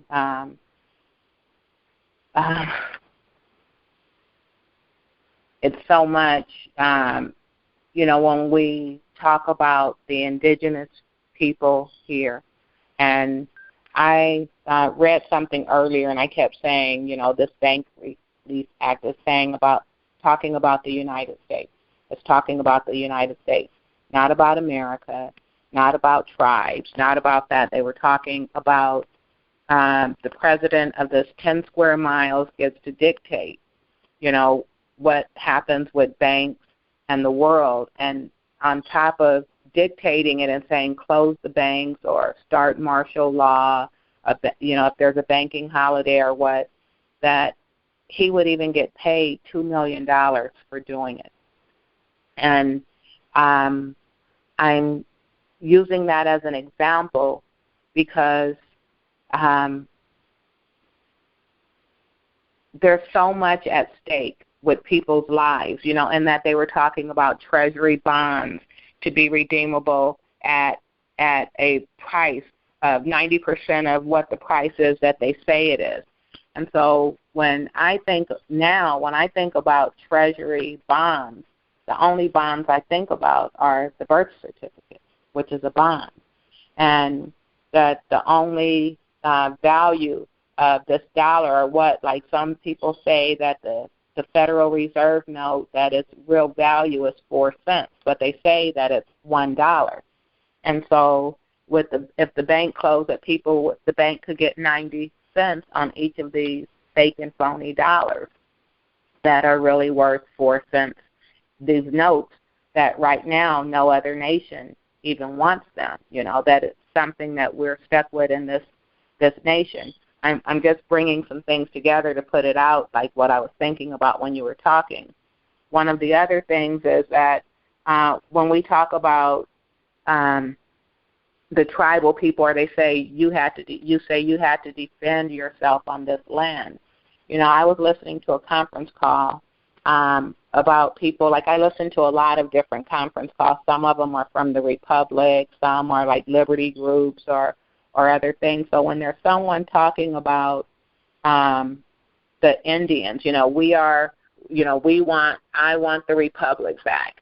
We want our land rights. We want uranium rights. We want all of this. They're talking about giving it back to the Native Americans. And so I look and I say, okay, Native Americans, which ones are they talking about? And so then they started saying that all of the national parks and that the land is going back to these Native groups, and so people are mad. So they're saying that's what the BLM, Bureau of Land Management, and some of the other things, when we see these land grabs between the government. And so the person said, well, if all of these Native tribes are getting back their water rights, then where's that going to leave us? Where is that going to leave the people, the nations? Or we were saying we were Indian groups. I've worked with the Cherokee for 20 years, 25 years. So these are people, and I don't see their faces, so I'm making an assumption. And so I'll call it blonde hair, blue-eyed men and women working on Cherokee Nation as the natives. And so if they are really the natives, and the natives are getting back all their rights to the land, why are they worried? That's what I'm wondering. Why are you so worried and angry if you're a Cherokee and Cherokee get their rights back or something? Why are you angry? So then they say things like if the Native Americans get back all their water rights and all their land rights, now they have access to all of this uranium-enriched land. And this uranium-enriched land is now other countries want it, like maybe Korea or Iran, who really don't need it, but they're talking about Turkey. And they're saying then, now Turkey will get it, and they're saying that their plight in life is the same as those in Turkey, that the United States or the Europeans did the same things to Turkey as they did in North America. And I kept saying, what is it? What does that mean? But while you were talking, and I was saying, what is Turkey? What is Turkey? And then I remembered it was the Ottoman Empire. And the Ottomans were fierce fighters, and they were Moors. And so these people who have been in the bureaus for Indian affairs and that they were the gatekeepers on Cherokee reservations and stuff, who had all of these privileges for 25 years, now they're running scared, and they don't want the Native people to get their rights, because the Native people are saying that, or the people from Turkey are saying that they have the same gripes against the U.S. government and against England and Britain as the Americans, that the same things were done to both. And so I look, and it's the Moor Empire. And so those with Indians with blonde hair, those Cherokee with blonde hair, blue eyes, don't want the Cherokees. Now, I'm Cherokee. You mentioned Cherokee, I believe, and that a lot of people. North Carolina. Okay, and that so why, if you're Cherokee and I'm Cherokee, would you be angry that the Cherokee get and I'm not saying you, I'm saying, the ones who are fighting against it. And so there's a lot going on, and that's one of the reasons I keep putting things before us, like for the treaties and the Constitution and all of that, because we have been taught to just sit back and don't get involved with religion and politics. That doesn't concern us. And it's like, no, it doesn't concern us as a slave, as a debt slave, as a piece of paper, a birth certificate that's traded on the market. Well, no, it doesn't. It doesn't pertain to us, politics or religion, because we are being moved by those who enslave us.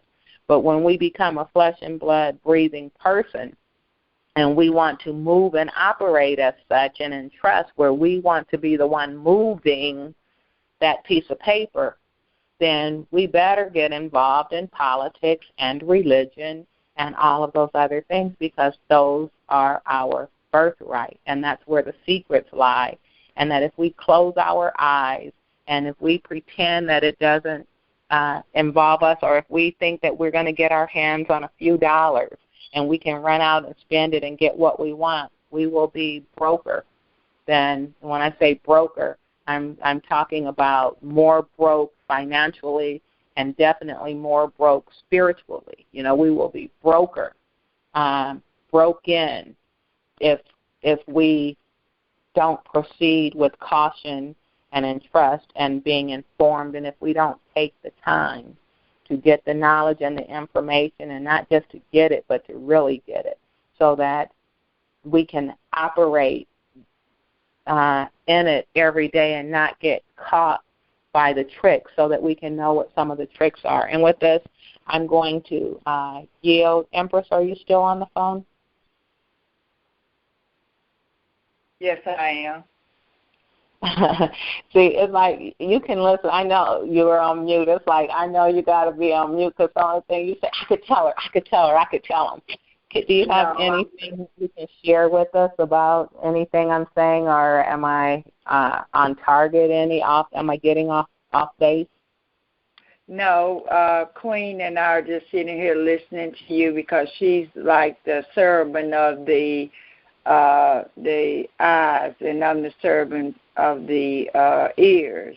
And so we're sitting here agreeing with you.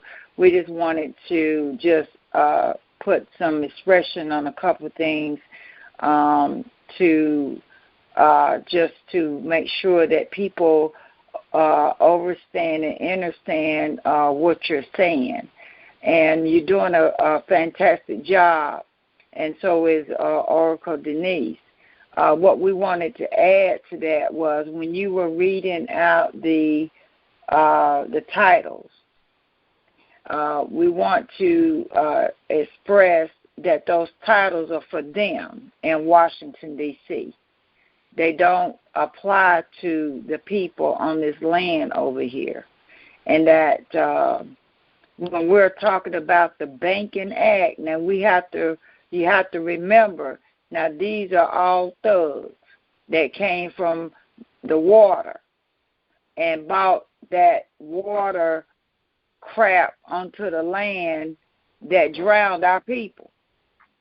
And that when they came over here without charters, And if you look up the charters of each state, each county that they're operating in, they've been operating on the land illegally. They have not been over here correct. And they came over here and stole everything from what we call right now Native American. But we were before we was American, we were just native to the land, autonomous. Okay, we didn't have a label. They put them labels on us. And as long as we accept them labels that they have created and put on us, and we call ourselves, whether we came from black, nigger, Negro, African American, Native Indians, all these labels does not reflect who we are. We are not any of that. We are autonomous. We are spirit beings. We're galactic. And they ain't got no, they don't, look, I'm going to say ain't because I'm from the country and I'm just going to be, just Shama tonight. I want to talk as Shama to the people and being part of the people. And what we have experienced as a people as displacement of who we are and where we really came from. And like Oracle said, we didn't come from on the boat. There was very few of us who came over here on the boat, okay? But we have to recognize that we were already here, and the Bible is talking about the Hebrew Israelite people. They're talking about us. And when you talk about Turkey, you're talking about North Carolina. I sent out the exotic maps of the, as they call it, the USA, but we really was a Mexican, which they got that word American out of that is hidden in that United States of America. It really was called a Mexican, and probably before that it was what, Kemet?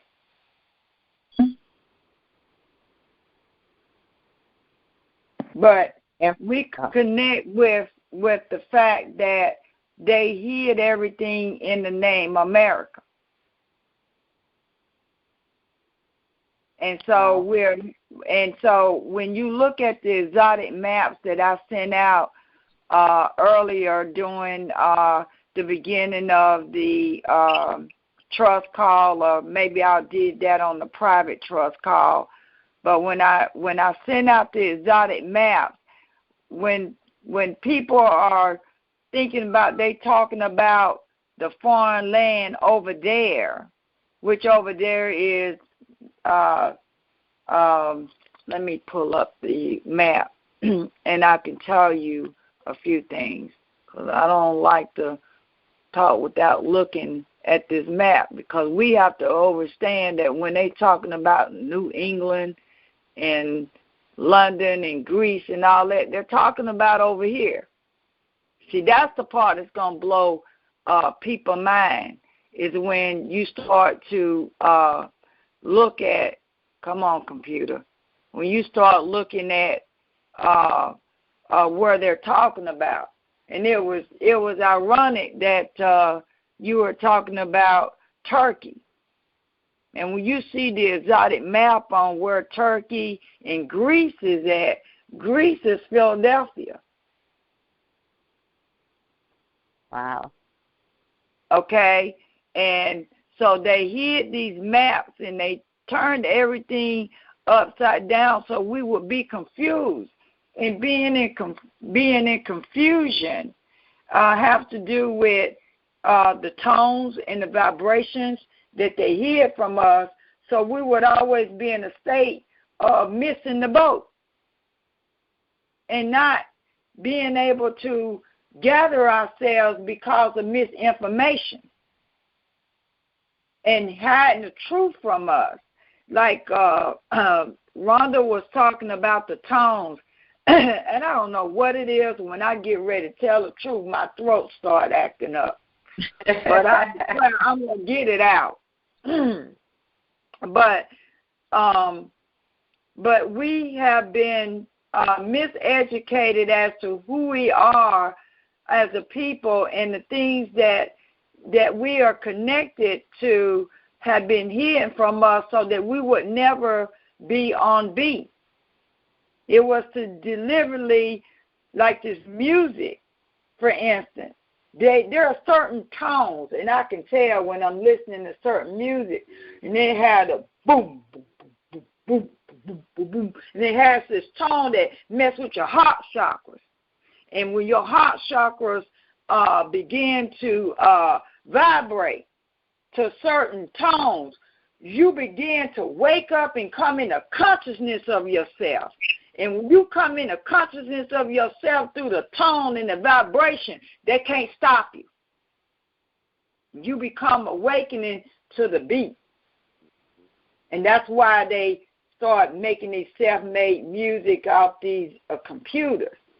They didn't want us to make those tones and them beats. You know how we used to be in church in them wood floors and them old-timey songs when they used to clap their hands and stomp their feet on that wood? Because that was a certain kind of wood on that floor. And they gave off them certain vibrations in them tones, so they started putting carpet in the churches. And remember them old bitches used to walk in the church, you used to smell that wood. You know, now we got laminated stuff. You know, we're not in touch with the vibration of the Hollywood. That's why they call California Hollywood, because they knew that if we ever found that Hollywood and that Hollywood, that holly tree, that's got a certain vibration, and they make tables, meeting tables in these executive meetings. Those tables are made out of certain kind of wood because they understand and they understand the nature, that if we ever connect back with nature and the things that help us vibrate, it will be over. Okay? Wow. So now I'm pulling up. I wanted Queen to emphasize on something that she said in regards to Washington, D.C., and something else that you had said you wanted to say while I pull up this map. All that Washington, D.C., all of that National Emergency Banking Act is actually just for the corporation for the 12 square miles. I think 10 square miles. I think Linda had covered that a few minutes ago, but I just want to share that let us not get caught up in the things that's for them, but it's good for us to learn those things, but just to be aware and know who we are, so when things happen, we don't get all shook up behind it and get stressed and depressed. I was just looking at some of the Native Americans' websites. It's one out in New York. I forgot the name of the tribe. They have about 75,000. They have about 7,500 acres of land on the other side of New York. And is that the Oneida who had the lawsuit recently, and in the last year? I think so. They have won most all of their cases against the United States. Yes, I think they're the Oneida, Oenida. These are them ones. Another one started with N-A. I have it on my computer because I saved it so I could make sure I expressed it when we had our meeting with the women. But they have held off the United States on everything they tried to do to them. They have New York can't touch them. The United States can't touch them. They also, when it came down to the lottery, they're not a part of the lottery because they said that corrupt the lands, and a lot of people selling their lands to them just to get that casino, to get the funding. It's calling so much negative energy on the lands of our native lands. So I read up a lot about it, and when I went into the archives of the ones that the Cherokee Nation that's in North Carolina, it's a bunch of Caucasian faces. It's not who we are. So that's why they're afraid, because as soon as we wake up and know who we are the people that's lost. We are the people that they're looking for to come forth. But because because people have got us off of nationalization, getting us nationalized. See, they don't want to talk about that because they know as soon as we all wake up and get nationalized, we have the power. So they want to say that it don't matter about being nationalized. It's going to all come down to that. That's what it's going to come down to. But they don't want to talk about that. Yeah. They want to put us on everything else other than who we really are. And we are native to this landmass. We are indigenous to this landmass. We are Turkey. This was Turkey. Yeah, that's why we are autochthonous to this land, because we were here from the very beginning of it, that we're a part of it, like of the fiber of it. That's why we are the soil. Yeah, that's from the beginning. We are the autochthonous. I had to do some studies on those, going back to just find out who we are. But you're reminding me, Queen Janine, of one of the things that they were saying about these Indian tribes, because there's about 535 federally recognized tribes, and that the tribes that received federal recognition from the United States, that they are, what they've done is taken their reservation, like reserved a little bit of land for themselves, and let the United States be the caretaker of the largest percentage of their land. And so it's in trust to the United States, not American government, but the United States at 10 square miles, and to use in trust, and they don't get to, and so the people who I was saying, like, of the Republic, are these, you call them like sovereign groups. I don't know what you call them, but the people who have been advantageous with all of the rights of Indians, as I said, that those who say they're Cherokee and they've been operating for 25 and 30 years as the government on these Cherokee reservations and at the Department of Indian Bureau, now they don't want the real ones to come forward.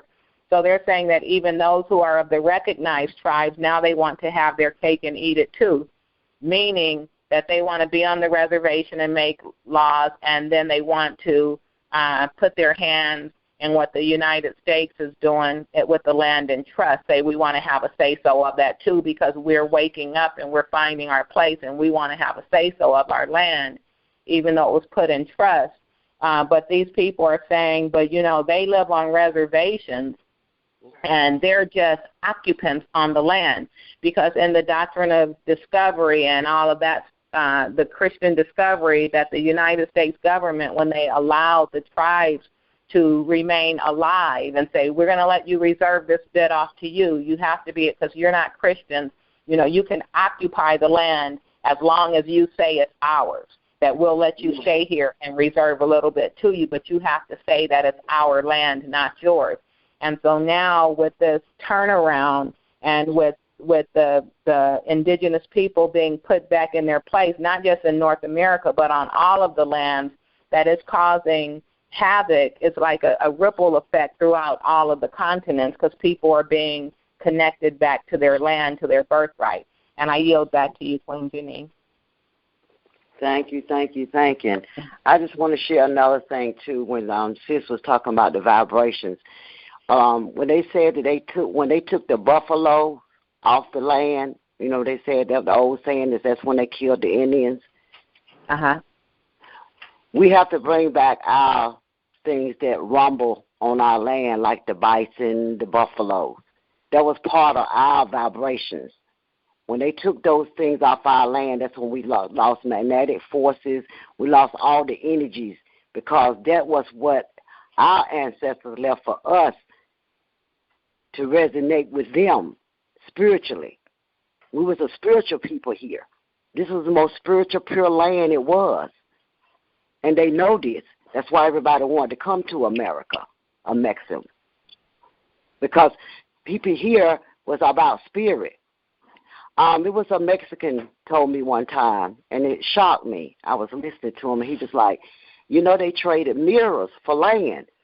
And I started laughing. I said, get out of here. I know our people didn't do that now. I know they could not have sold a mirror for some land. So it resonated in my spirit. So sometimes when things bother me, the spirit, I let it digest and ingest inside me. And the spirit of, if it bothers me enough, the spirit will bring me the answer. So it woke me up one night, and I thought about it, and I started crying. I said, oh, my gosh. See, here, they never saw themselves. They never seen how they look. That I could see how you look, Linda. I could see how Sharma looked. Sharma could see how I look. But we didn't see how each other looked. So when they gave them the mirrors and they was able to see themselves, the image of themselves, that was just like gold. That was precious. So we take for granted because we see ourselves. See, I see myself because we got mirrors all around us. But it was one time on this land there was no mirrors. Wow. That was one of the things that they brought here. Besides the guns and the diseases, a lot of people don't know this. A Mexican told me. He shared that with me. That was real powerful back then because they never saw themselves. It was just, they were just spiritual beings connecting with the harmony, the vibrations, and that's it. Wow. Queen Janine, Excuse me? What did you say? She must have dropped off. She'll be back in a few seconds. Yeah. Her phone, after a couple hours, it goes off. Yes. I have heard, Queen, I have heard that before about the mirrors. I understand that.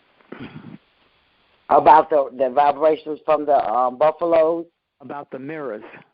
The mirrors, for real? Yeah. Yes. Go ahead on the share. I'm trying to wait for Linda to come back. Okay. Yeah. But see, this is the thing about we have to know who we are for real. Like what you're saying, that we were here because we have this feeling that we don't we don't belong to this land. And I mean, it's changing. Right. That's changing with young people. A lot of people, they don't want to deal with that. That's true. They, like Sharma just said, they don't want us to be nowhere. They want us to go back to Africa. They know that's not our home. Our home is here on this land, man. Well, it was all one land. It was all one land, man. So we all still one over there. Just the water is separating us. Mm-hmm. And if you put the map together, you'll see that this land is connected to all the rest of the lands that's separated from water. We was all one at one time. Yes, because I was a teacher that's teaching at Pitt in Greenville, college in Greenville, and I was looking at the TV program that he had. And he had the pictures where the rivers of Africa is still a part of North Carolina. And that was very shocking. It was very enlightening to me to see it. He showed where the breakage and everything, where it was connected. And if you put it together, you'll see where it still have a lot of the remnants still in North Carolina that's connected to Africa. Wow. I've seen Queen that. Janine? Yes, ma'am. Can you hear me? Yes. You had sparked something with me that I was, every 2 hours I have to log back in, so in case you were wondering what happened to me. But I think I heard the call the other night that your phone do that. I think I was on Rhonda's call and I heard her say every 2 hours. So Okay, yeah, that's what goes on. And sometimes I forget, and I was sitting there, I was listening to every word you said, and I was like, just give me a little bit of time, and I was like trying to listen the whole time. I didn't want to miss anything you said. But you were speaking of the mirrors, and I want to share something with all of the callers that I've noticed about myself. And so every so often I get an opportunity to share it with other people. Now, you said that we normally get to look at everyone else, right? But we never saw ourselves. Maybe a reflection in a pond if they were fortunate enough to have a pond or a river close where they could see their reflection. But when I am alone in my home, when I am with my children, when I am reading and jumping and dancing and hugging trees and doing all of that stuff, I just feel so beautiful and so perfect. And so, like everything about me is perfect. But then as soon as I look and someone says, if I compare myself to you, and because I've seen you and I'm like, oh, my goodness, I wish I was not as tall as I am, but her height. Or then if I can compare myself with Empress Sean, was like, oh, I wish that I had this that she did. Or if I could compare myself with Beverly, oh, I wish this. And when I compare myself with Denise, and Denise, I'm sorry, I got to say it, I never even told you. It's like she got nice legs. We're like, oh, I wish I had pretty legs like her. But, it's like all of these different things, that go on. And we're all of a sudden no longer are we perfect. Are we perfect, made in our own image? When we only see other people, all we can do is compare what's different or what we like about that person or what, but when we only look at ourselves, and it's like the spirit, it's like we're perfect. It's like, because I don't see myself as anything physical. I don't see my eyes and my legs and my hair and that. I only see the essence of who I am, and that's how I view life or view me, just by who I am as a spirit being. But when I look at other people, then all of a sudden that if I compare, then I wonder about the physical parts of me that really don't mean anything, until you get ready to do something with it, but that's not who I am.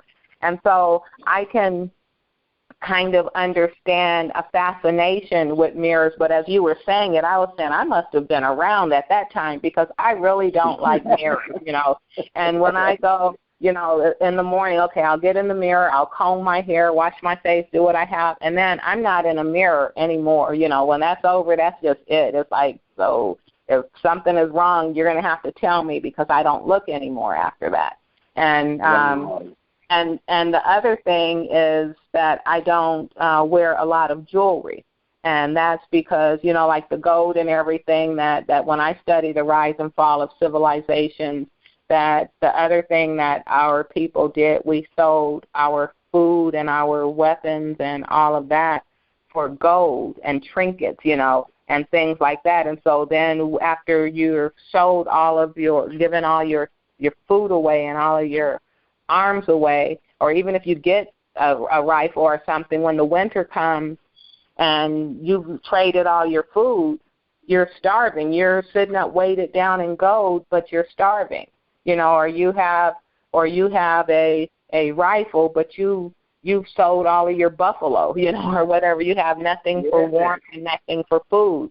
And so I'm bringing this up is because I've always studied the rise and fall of leaders and the rise and fall of civilizations for things just like what you're talking about and what we're saying. And so I hope that everyone is getting something out of these conversations, because it's really valuable. It's like the nuggets where most of the time we won't know till we get far, far down the road and be like, oh, I'm so glad she said this. Now I know what to do with it, And so once again, I yield to you, Queen Janine, in case you're not finished with your comment.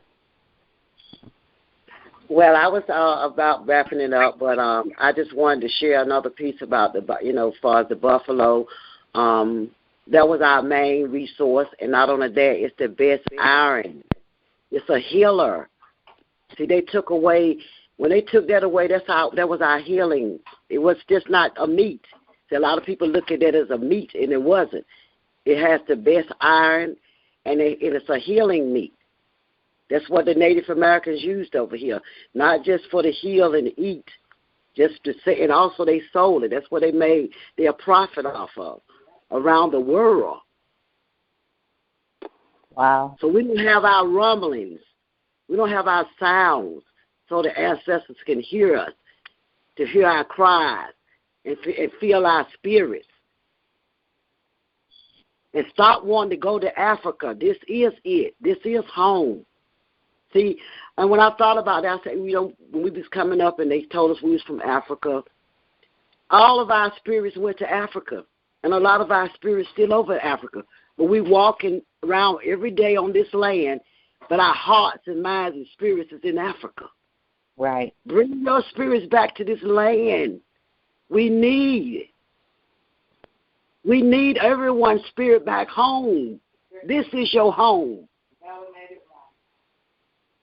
So we can come together and do our hymns and harmony. Mm. Get in tone and rhythm. Our DNA is a note. That's why we love music. That's why they took the drums away, like the sis said. Piano playing and all of the notes. That's why we could feel it in our spirits. All we had to do is hear that sound, that drum, that guitar. That's why they took all their things away. Pencils with the lead. All the pencils with the lead. Number 2 pencil. Number 2. Everything that was valuable to us, that had meaning, they took away from us. As we learn, we have to bring it back. Well, you guys will be proud of me. So I've been doing all of my writing, as much of it as I could, and number 2 lead pencil, and I'm looking at so much, and even my notes for tonight. You know, I said I'm going to have to write this stuff in number 2 pencil to bring life to it, to make sure that I don't forget to say it. And wow, this is well, we're telling a story, everyone, going forward. And make sure you start printing your words instead of cursive writing. And tell them why. You know, because that's what's a spell. That's right. Wait, you said stop cursive writing or start? Yes. I had got kind of upset with the school system when I heard that they was taken away. But look at what you're saying, cursive writing. Curse. Spell. Oh, so don't do it. Okay, well, mostly in print. Okay. I've printed all of this. All of my notes I'm looking at. We learned the letters separately. We learned the letters separately in school. Okay. And when we join them together, that's another force and energy. We need A energy for A. We need B energy for B. We need C. The alphabets have energies. When we join them together, Have a different tone. we got a different tone and different vibration. Okay. That's a curse. We're causing a curse on us. And they call grammar school grammar.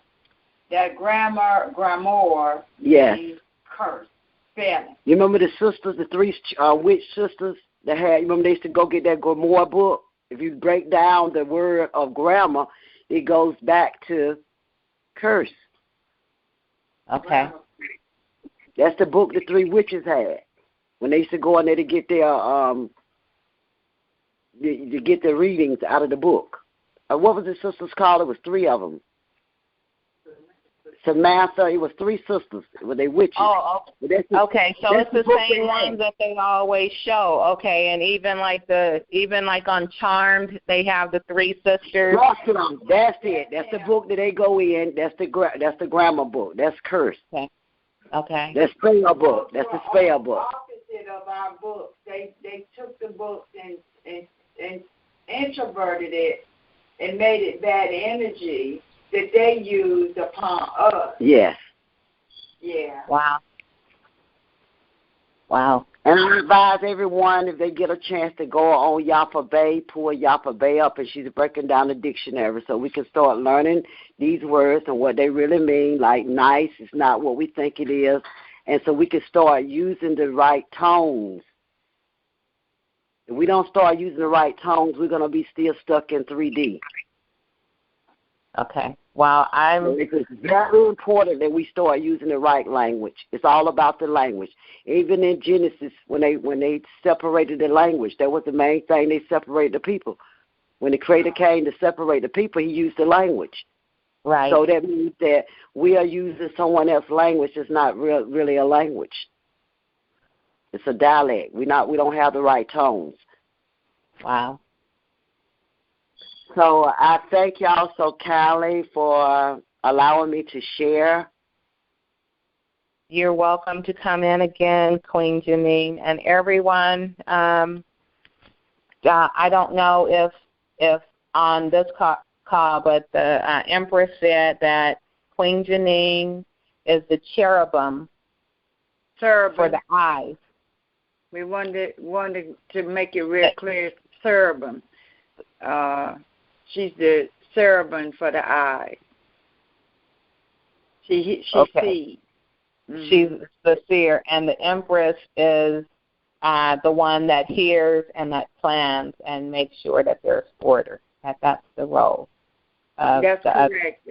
I hear from the ancestors, and that's why I always refer to the ancestors have given me instructions, and I cannot veer from that. And as the Empress, I'm to make sure that the people are taken care of. And so I'm going to intercede for our people real soon, and that, when you was talking about the nation and our nation not being together, that's what I was sent here for. I'm real clear about my contract now. I always knew that everything that I've been doing on up to this point has been with a purpose, but it has a bigger purpose now. Is that our people have been absent from really the body, and they've been dead in the spirit, absent in the body and dead in their spirit. And so that's why these other nations, or that other nation of people, have been able to rule over us and to take everything from us because of this. And that I got word over this weekend that they're waiting on me. And I want to stress that with like boldness with an underline. They said they've been waiting on me to come so we can get the work done. Wow. I'm getting ready to go and join them so that we can get this nation moving again, and they couldn't move without me coming. And so I'm coming. And so I want to, as you say, I always say the things that's hard to say or that's hard. But you had to come because it had to be a melanated female. You had to come because it had to be the sea energy to interact. You had to come because it had to be someone that had gone into dark places and had one who was victorious over the dark already and who wasn't afraid of all of this. And so I say to you once more that you are the right person for the job. That Father Yah Allah, He chose you. You are the right person. And I will say once again, you just keep on moving ahead. You just keep on shining your light. Don't look behind to see who's following. Don't look in that we will see the light. We will come. And I will. I know what it looks like to be on a hill, that you could be at the top of a hill. And I thank Yah that I get to sit on the wall. I get to sit high on the tower and watch. And so you could be a long way off, and I will still see the light. And I'll come. Well, I wanted to say that I wanted to share Queen Janine and what she saw way before this time. And I'll let her tell you what she saw. There you go. All right. I didn't believe her. Okay. I really don't know what I saw. She want me to share what I saw. I really don't know. I just know what I was feeling. Okay. We've been knowing each other about 4 or 5 years now. We was with another organization. We had decided that we was tired of being with these other organizations and nobody was getting the work done. And we knew what we all had came here to do, so it was a group of us that got together and we had formalized our own group, nation, Al Moroccan Nation. And we had heads of states and secretary of states, and I was the head of state of North Carolina. Sharma was the head of the county.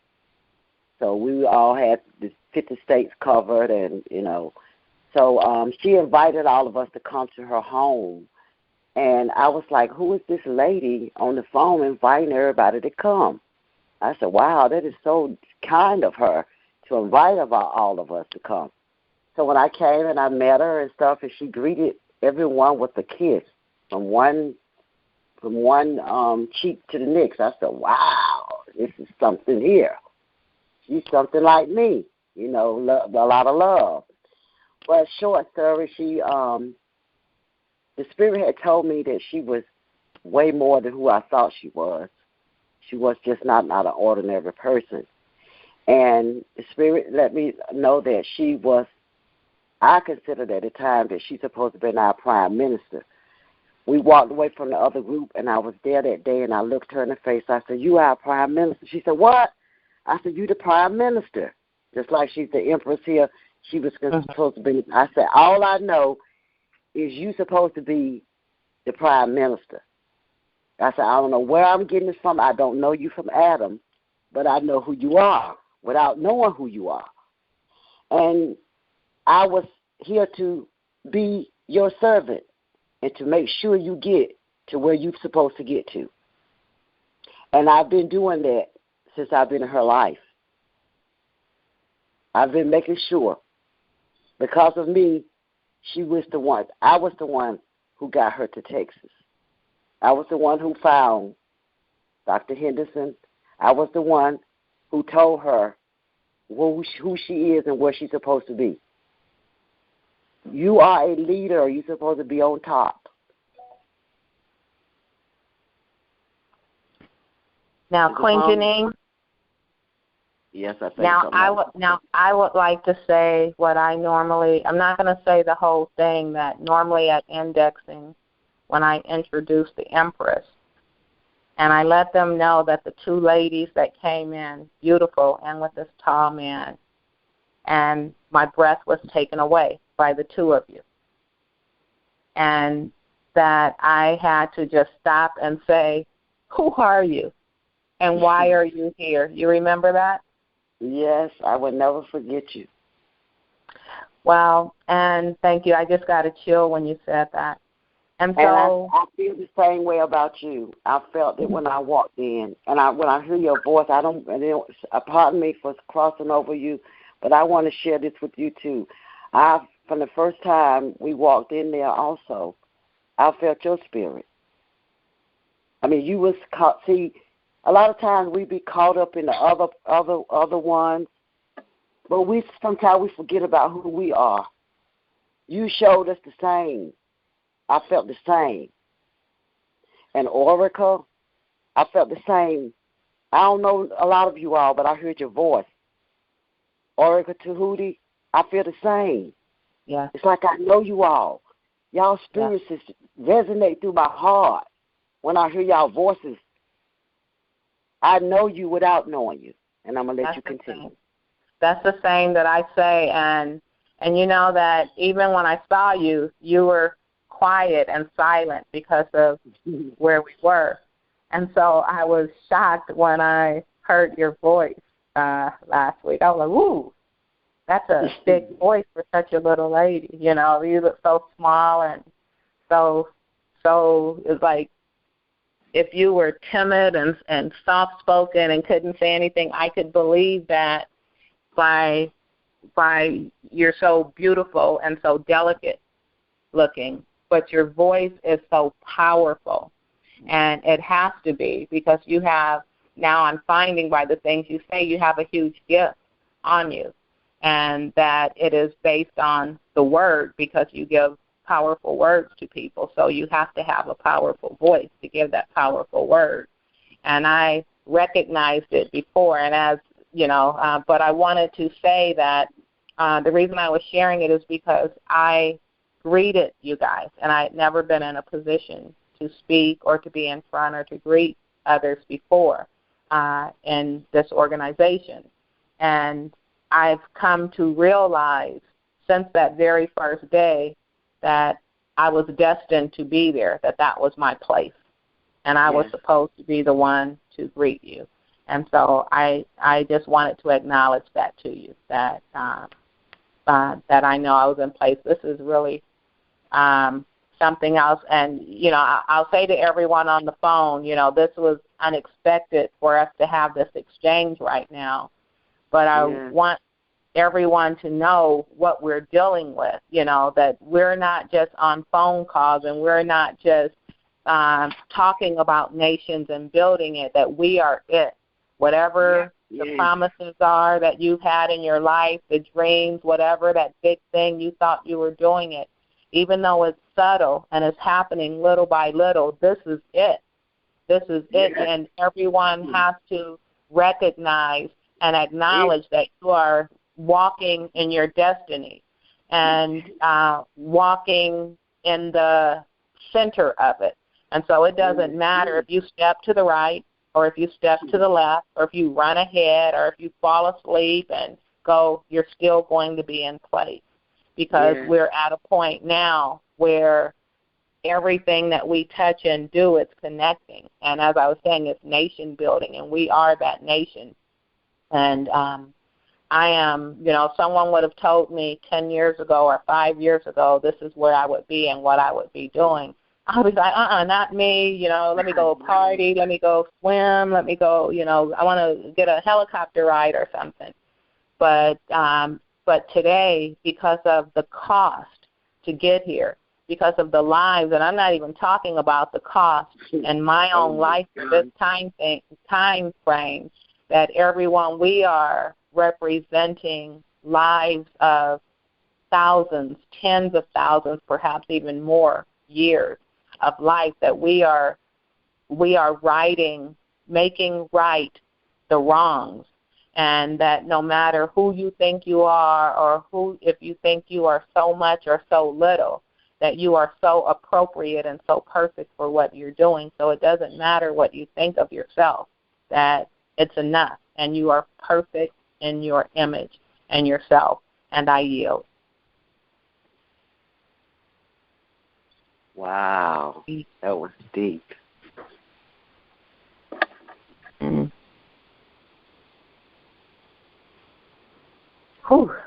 Beverly? Whew. I know. Beverly? You're running the board, or she might have. We got her on the opposite coast. Are you there, Beverly? I'm here. You all right? I thank you for sticking in here with us. I know you probably got to be up at 4:30 or 5, and so I'm thanking you for hanging in here. And I would like to give you an opportunity right now, if you would like to make a comment to the Empress or Queen Janine or about anything that I want to yield to you right now, Beverly. Thank you. This has been an incredible, very, very nice event. The call was interesting, and then our special guest came in to enlighten us some more. And it's just been good. I mean, every week I think we're getting so much more so that we can grow, because we need to be equipped so that we can remember. You know, we all fell asleep, we all lost our place, but we're all coming back. And I just want to say I'm just thoroughly full right now. And I know there's more for me to receive, but tonight I am thoroughly full. And when I rest my head tonight, I know I'm going to have sweet dreams. So I have nothing else to say other than thank you Empress Shama. Thank you, Queen. I believe it's Janine. I'm not sure if I'm pronouncing your name correctly. What is it? Janine, Queen Janine. Queen Janine. Thank you very much for just coming on and sharing with the people tonight. And Linda, you know right now I'm in the middle of traveling. I've been traveling for a while now. So the energy is a little low. But I just want to say thank you all for coming on the call with us. And Linda, with that, I yield. Thank you. And I appreciate you finding a way to support me, to support the board, even in your travels. I want to make sure to say that to you. And Denise, is there anything that you would like to say right now or to express to Queen Janine or Empress Shama? Can you hear me? Yes. Okay. This is very enlightening to understand, understand. These are words that are relatively new to me too. The speaking like that. And it should be inner and overstand. That there are no accidents, and that all this information is coming out about these people. Like I've told you, Empress, that I knew the Empress of the Washita, and that this is different, so different. To hear you and how you express things and what you're talking about, it's just very different. And this information about North Carolina is good for me because that's where my father was from. All my father's people are from North Carolina. Oh, and, wow. And that is Greece. No, Turkey. I'm sorry.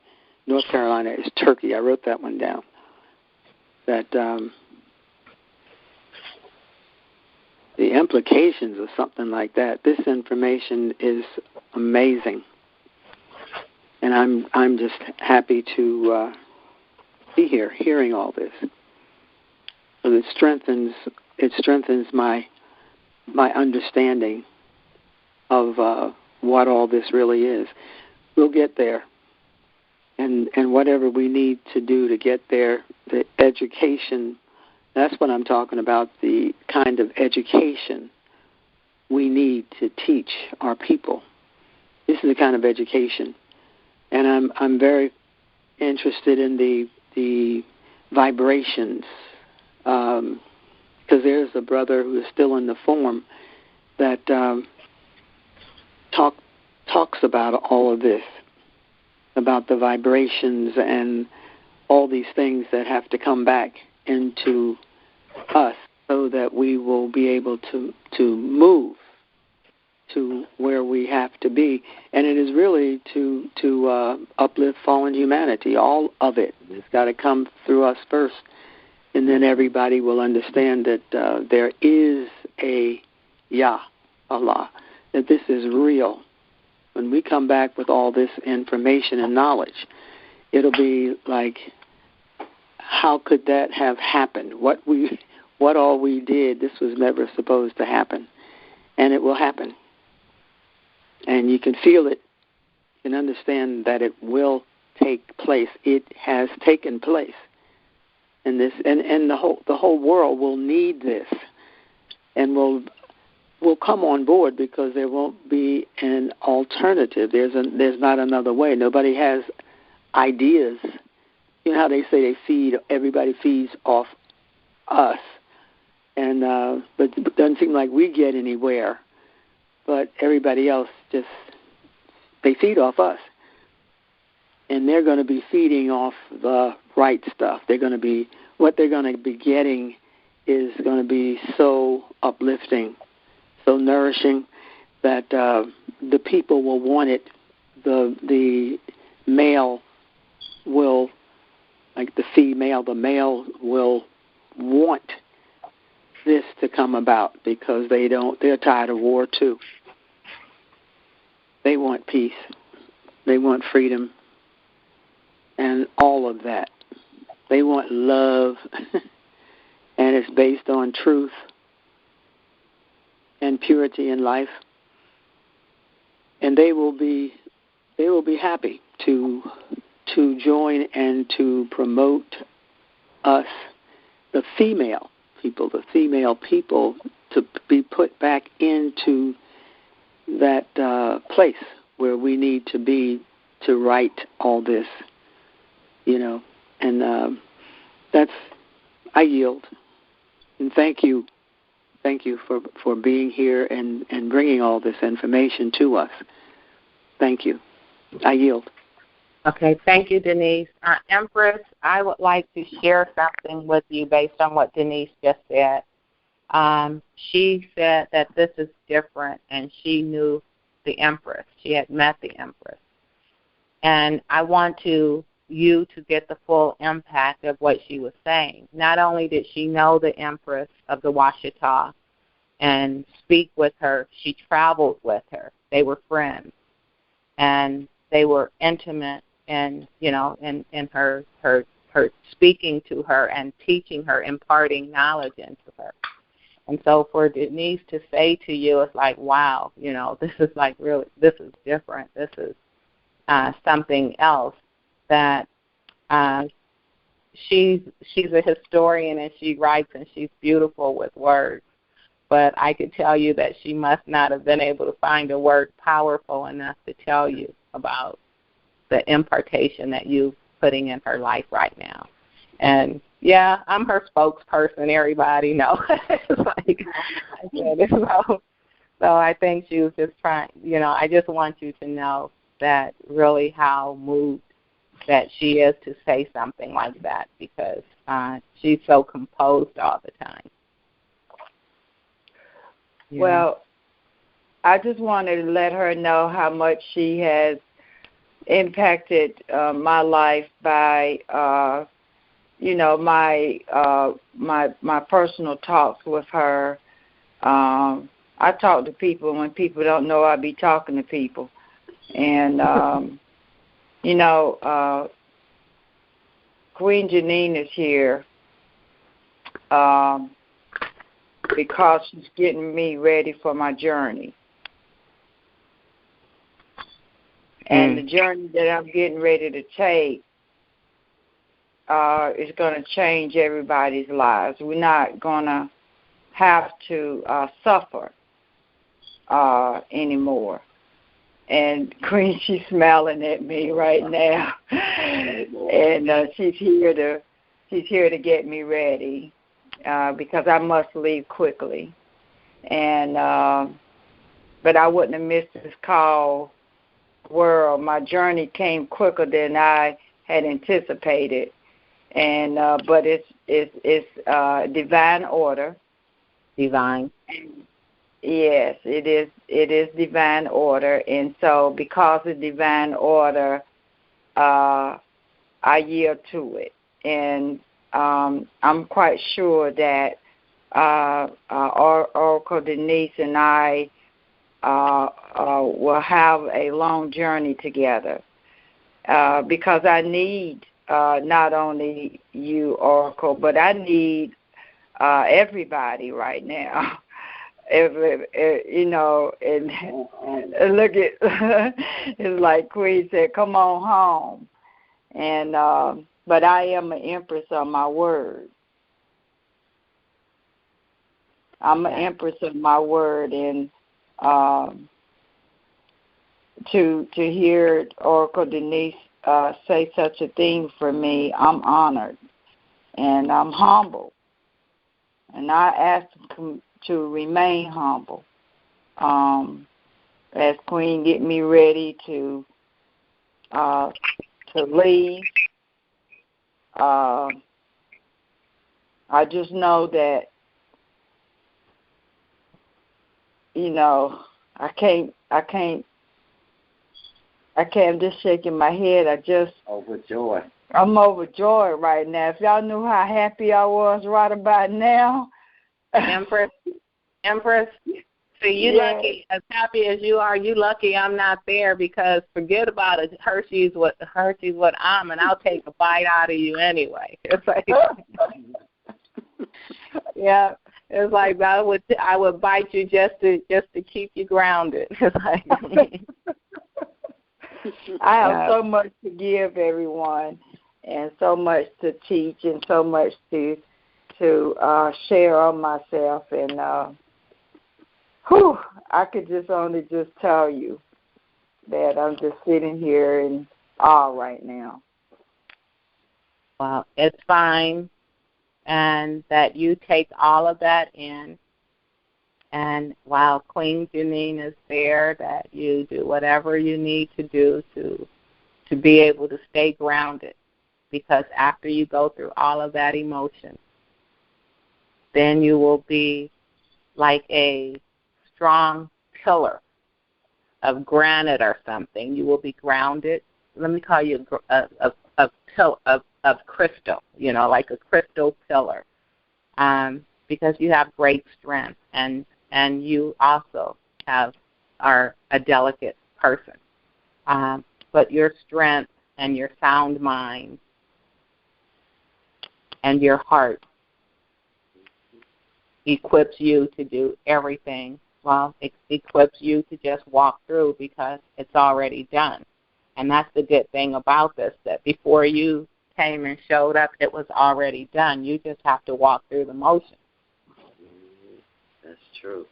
Yeah, and so I just thank you for being willing to go into the light places and the dark places, and to let your light shine among men, that it might glorify Yah Allah and help the people. And I yield.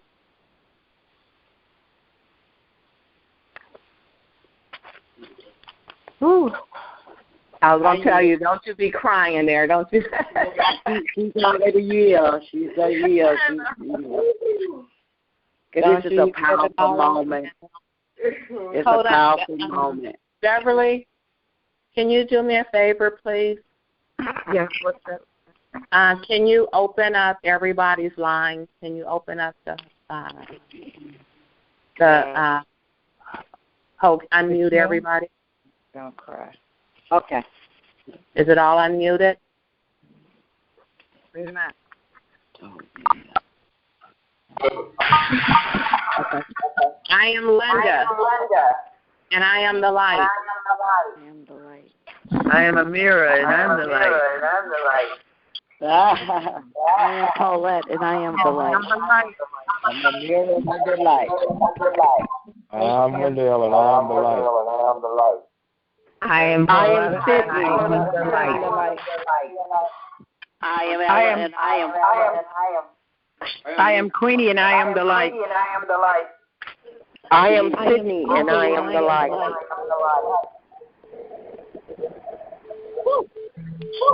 And Pauletta, and I am the light. This disciple causing trouble. Praise God.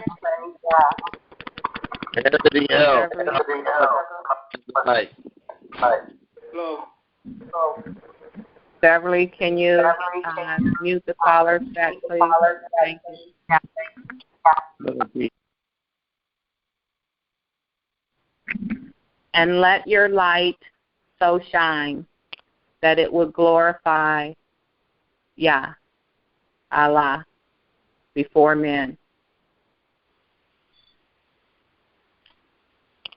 And I yield. Whew.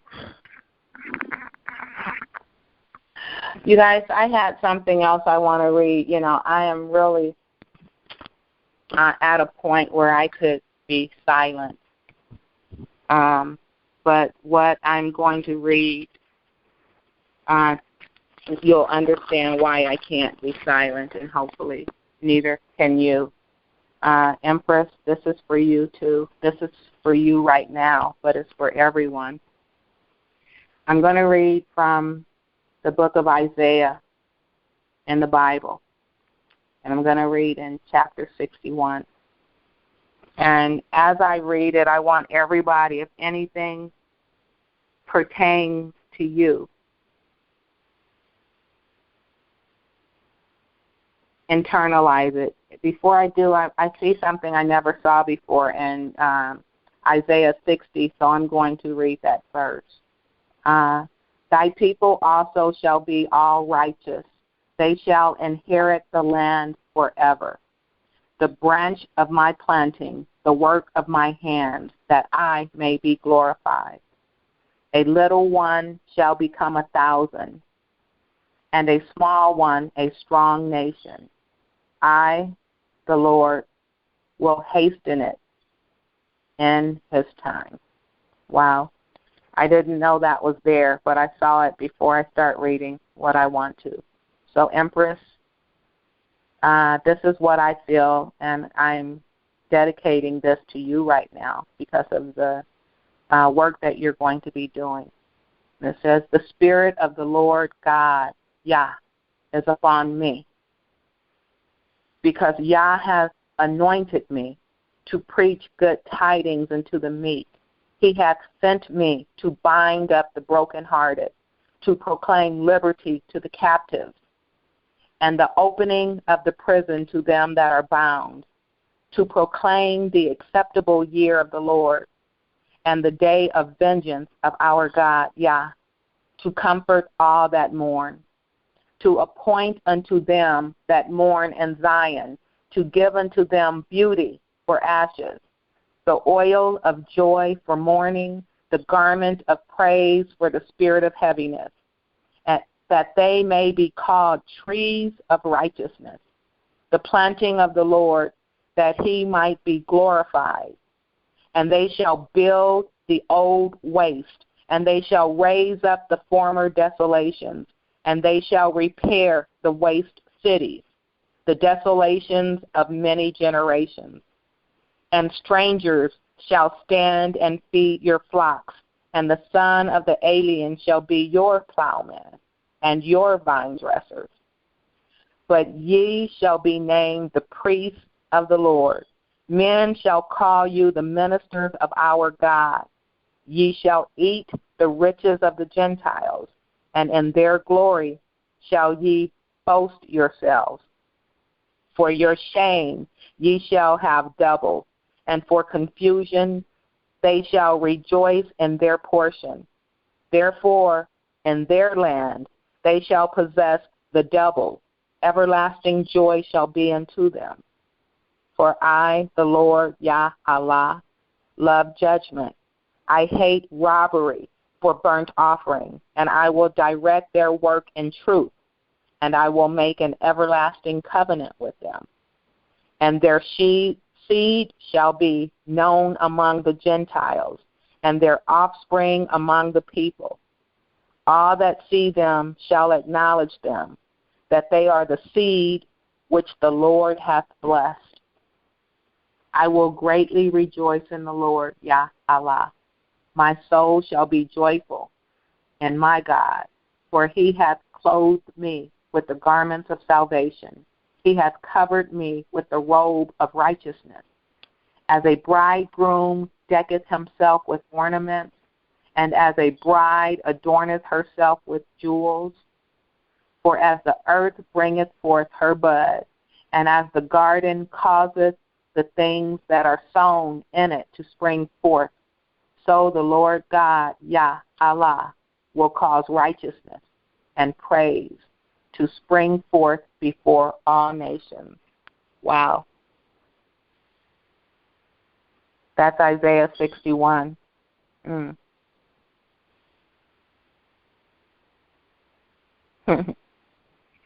And now I have to read 62, the first verse. It says, for Zion's sake, and we are Zion, for Zion's sake will I not hold my peace, and for Jerusalem's sake will I not rest, until the righteousness thereof go forth as brightness, and the salvation thereof as a lamp that burneth. And you are Empress Shama, and you are the light, and you carry the light. Let your light so shine before men Wow. Wow. Praise God. And Queen Janine, you keep on decking her out as a bride adorneth for her groom. You are doing your work. You are in place just as well as she is. And I'm saying this because everyone on the call, you guys, I'm not going to do a Q&A. Well, let me make sure of something. Hold on. Beverly, can you hold on for 10 minutes? Yep. Okay. Oh, I didn't hear it. Was that a yes? Oh, yeah. Okay. Yes. All right, because I'm going to be mindful of you, and I'm going to, Empress, I love you. Queen Janine, I love you. Do what you guys do. Everybody, keep them up in love and in light and in prayer and in every good wish as they go forward on our behalf. We will be in expectation. And we will keep our hands to our plow, and the works of our hands will be a marvelous work. And Beverly, right now I yield. Can you open this the queue?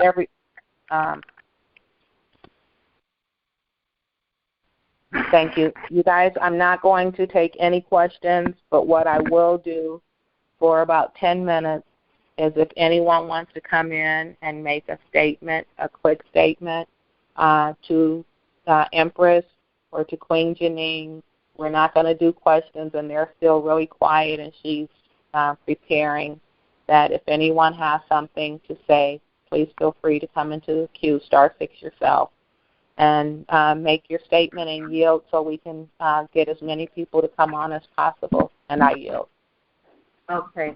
Linda, our first caller, line is 256. Your line is open. I'm here in Alabama. Thank you. Safe journey, Empress Sharma, and a speedy return.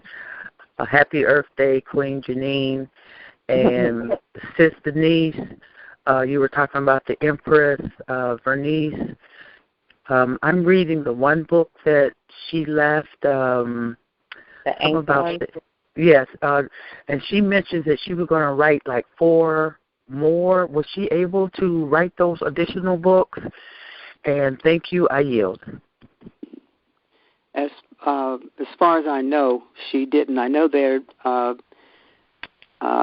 think they've already completed.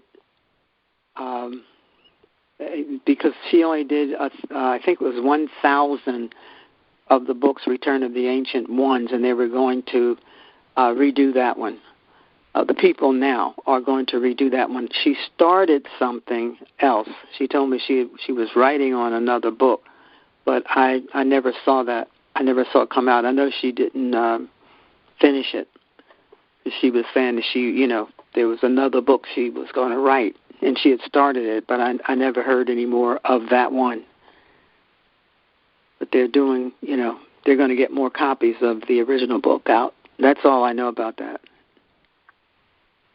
I yield. Great. Thank you. I will say that book is probably completed, just not published. Waiting for its time, someone else will publish it. And Denise, I yield for the next caller. Okay, the next caller, Anonymous, your line is open. Yeah, thank you all for you taking my call, Sis Beverly. This is 208 Tom. I would also like to say all praise and glory goes out to Father Yah Allah. And I'd also like to say that I really only had one thing to say tonight, but Sis Linda said it when she opened the call for me. So you can still say it. Kind of left me speechless, but when people learn to love people and use money.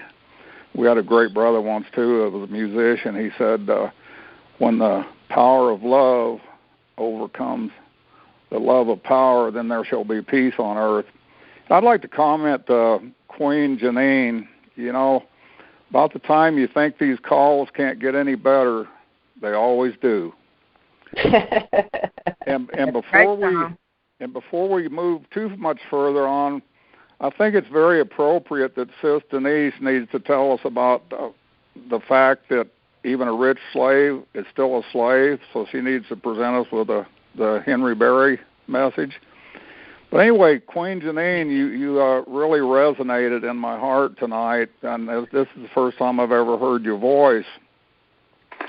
And you brought great messages, and we talked about turkey, and I always thought that turkey was the big bird that my ancestors fed the ones that came on that cruise ship they call the Mayflower from across the pond. Anyway, this all, and the sound of the buffalo hooves, this is a lot of what's going on with Yellowstone Park now, the buffalo, and things that are going on in the sea. Everything, we're coming together in oneness, and all these messages, nothing happens by chance. The people on this call tonight, and all the beautiful messages that were brought to the table. And Empress Sharma, she said she just wants to be Sharma tonight, but I say all of the 5 sisters that I heard tonight with a powerful message, and bringing the feminine to the table. But Empress Sharma, she said a couple things that really really resonated also, but it's kind of a couple things she said was kind of puzzling.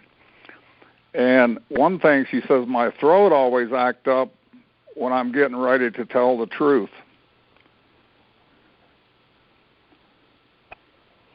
Meaning she means a tough truth that maybe somebody don't want her to put out, and that was the clarification I was looking for. But I was hoping she was still on, because I was going to comment something else to her also, that she talked about the gatherings where you had the wood floors and everything.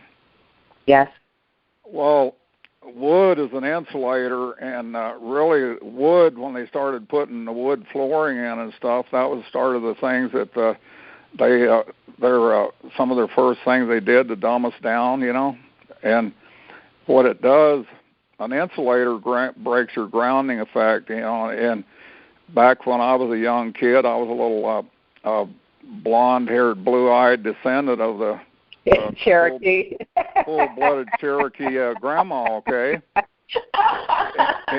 And also, I jokingly sometimes say pale rider, but there's something going on in the Rhonda gig now. It's called pale horse. Anyway, I had a pale horse when I was 5 years old. That was a blessing from my grandpa. But anyway, the thing I'm trying to emphasize, Empress Sharma, it's back in those days, they had what they call brush harbors, and they had decoration day when, you would go and literally celebrate your ones that had already ascended. And these frequencies and everything, in order for these frequencies to really connect and make your ascension, which is very much quickening now, but you got to come back to living in our ancestors, they lived in balance with nature, and nature's God, the Great Spirit, many, many moons ago. That was all messed up.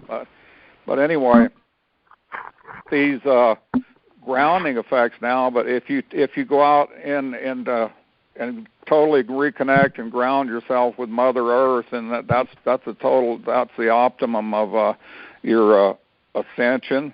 And also your vibrational frequency, because everything on this planet has its own vibrational frequency. But if you take back note to the days of Moses and the handling of the Ark of the Covenant, he was always warned and made notice that you don't ever want to approach this covenant, the Ark of the Covenant, without taking your shoes off, so you will be grounded. Otherwise, it will cause severe damage and pain to you. So the grounding effect, is what really makes a difference, And that wood, that's all. I love the smell of wood myself, but also I realize that wood was a grounding. That was a mechanism to insulate from the grounding effect. And also when the Native Americans, there's many forms of Native Americans, but they wore leather shoes, which are conductive. But then they created even sandals now have rubber soles, and they're insulators too, so that breaks your grounding effect, and it definitely messes up your frequency of your vibration. So anyway, I just wanted to put that food out there for thought, but I would like to definitely, I think we ought to hear from Sis Denise about the message of even a rich slave is still a slave and the like. Yeah, I think so too. So anyway, I yield. I love all you sisters. I love all you phone family. I heard a lot of lights light up when we, turned the dimmer switch off. And anyway, I yield. Yes, thank you. Love you all, family. Love you too. Denise, Beverly, are there other people in the queue? Yes, Linda, we have a few more. Okay, can you go to the next one, please? Caller 206, the line is open. Oh, hello. This is Paulette in Seattle, and I want to say hello to the family. Greetings, I want to Paulette. tell you guys, hi. I want to tell you guys I'm 65 years old. I came in for indexing February, I think the 6th. Before I always saw the Bible, and I feel so dumb when I say this, but I always saw the Bible as a book to keep us in line, that white folks gave us to keep us in line. And I've now started to read the Bible. I do understand. I'm learning. I'm just learning. And I can't believe I'm so far behind. But being with the family, with you guys, I am learning. I am truly learning. I just want you guys to know that I appreciate all of you. Thank you for being here. And I love you guys. Thank you, Paulette. We love you too. Peace and love. Thank you. Okay, caller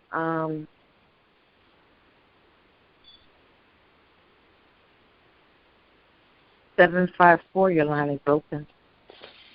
Yes, hello. One mind, one heart, one spirit, love, peace, truth, freedom, and justice. This is Anthony L. down here in South Florida. I just want to say you guys are... Anthony L. Yes, I just want to say I thank you guys, Sister Linda, Empress Shaman, everybody else in the Breath of Life team, and the Council of Nine. Thank you guys so much for everything you do. And I yield. You're welcome. Thank you. And you're welcome. And you make me think of like when Shelley says, I see you. I love when I hear your voice because I see your smile and your bounce and everything. Thank you. Peace and love. Caller 316, your line is open. Hello, can you hear me? Very well. This is Tom from Kansas. I just wanted to say hello. I'm busy working, scanning stuff in, typing, trying to clear my physical presence of my body from the legalese system, and I request that you all keep in your highest intention. 30 years ago tonight, I was in God's hands. I died. I was in a coma for 2 days, and I suffered a traumatic brain injury, which forever changed my life and also changed my perception of what fear is. And for a long time, I didn't want to live after that. But I came to know myself through these calls and through the self-realization that I am a reflection of the Yah-Allah. And it's been a tough battle to overcome being chronically ill, racked with pain, bleeding internally. Doctor was unable to diagnose properly, and finally coming to the realization that if I didn't take major responsibility for my own health, that I would not make it, and I'd be either in a long-term care facility or my body physically shut down permanently, and I didn't like either of those options, so I came to have to know myself as part doctor as well. And it's been an amazing journey, and hopefully one of these days you'll all get to hear my full story and how I survived against all odds to be of higher service to all of you. And I guess with that, I part for the night because I've got a lot more writing to go, and hopefully within the next week or so, I'll be cleared and everything will be on the sunny side up, so to speak. Well, we'll keep good intentions for you, Tom. I want everyone to know that this is Tom. He is one of the disciples of the Breath of Life team, working on behalf of everyone. And Tom, you were telling us that you died 30 years ago, and I want to tell you to celebrate your life. Don't celebrate the death. And that also that I am glad that you chose to take your health in your own hand and that you made it.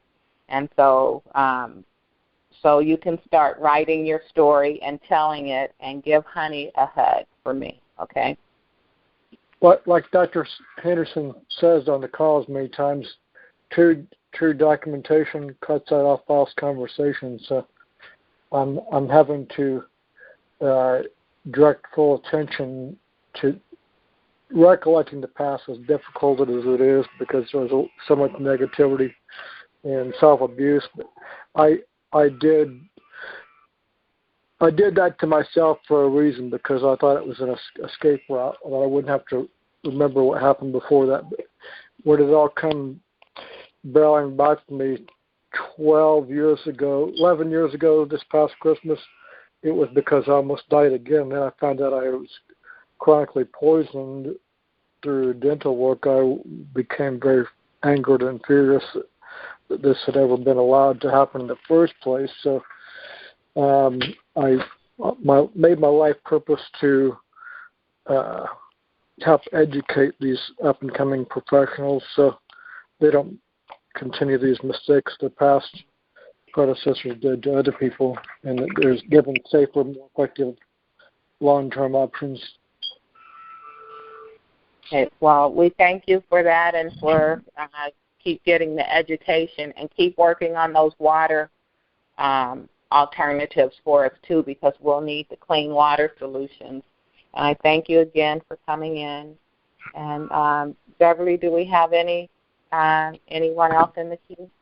No, Lindsay. Tom was the last one. Okay, wonderful. Tom, peace and love. And so if you can close the queue for me. Denise, did you by any chance go and get the Senator Henry Berry statement? Yes. Okay. Can you read it for us? And we have more people on the call that weren't normally on. So if you can give them a little information about why we read it on this show and why we say I am the light, that they'll get it. We said I am the light before, but if you'll give them the information, I yield to you. All right. Thank you. This was about Nat Turner and a court case that came about in the what would be West Virginia now. It was like in that area. It was in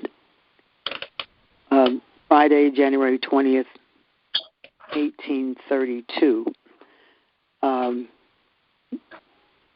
Nat Turner's name is not anywhere in this whole 6.5 page document, but it was about what happened with him, that as they said they had a slave rebellion, and as a result, this court case came about, and Henry Berry was one of the state legislators in the Senate, and he made this statement. He said, "Sir, we have, as far as possible, closed every avenue by which light might enter their minds. We have only to go one step further to extinguish the capacity to see the light, and our work would be completed. They would then be reduced to the level of the beast of the field, and we should be safe." That beast of the field is in the book of Daniel, So these are people that were enslaved Israel. It's coded and everything, but they evidently took that next step because they knew the light was coming. They knew truth was coming. So what they did was those things that might indicate the truth were also cut off. So anyway, this is a joyous time because of what happened here this evening. The light is back, and I am the light. I yield.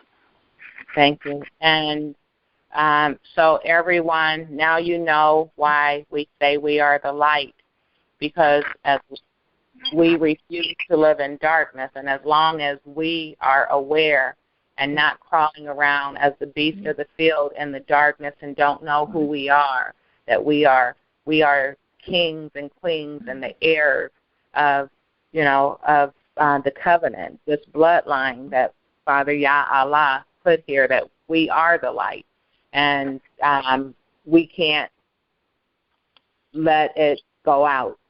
And so once again, Beverly, if you don't mind, before we say our goodbye, I'll have the Empress. Can you unmute everyone one more time, please? Okay.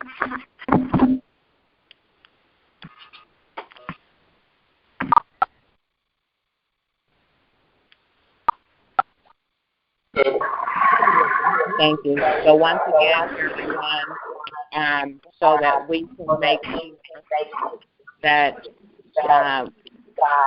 they never extinguish the light. I am Linda, and I am the light. I am Tom, I am of the light. I am Ella, and I'm I am Paulette, and I am I am Sydney, and I am the light. I am Amir, and I am the light. I am T.A. Mariner.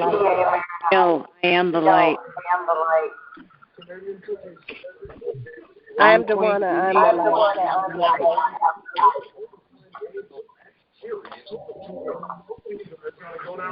I'm Shama, and I am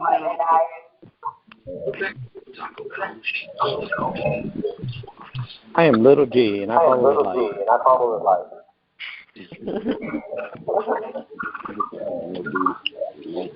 Praise Yah. Beverly, will you mute the call? And so everyone, once again, let your light so shine that it will glorify Father Yah Allah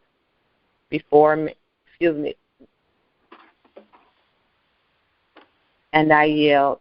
I said that it will glorify Father Yah Allah, yes. Wow.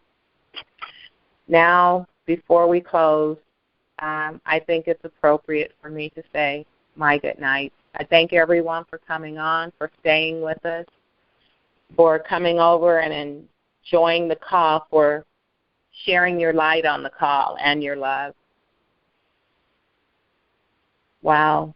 Now that it's time to get off the phone, I'll say what Beverly said. I am full.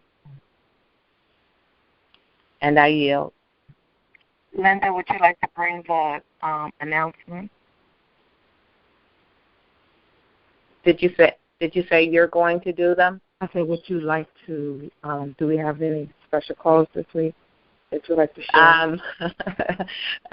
Okay, I guess I should do that. Let me, I need a minute. So Queen Janine, if you're still on, if you would like to say goodnight to the callers, please do so at this time.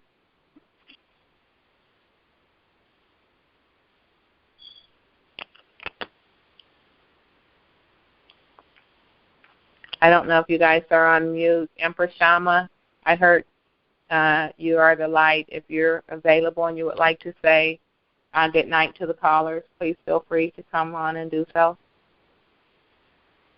I need to find her number. Excuse me? Linda, I think, Oh, okay, that's right. Okay, I forgot she didn't come in on the host code. It is a 980 number.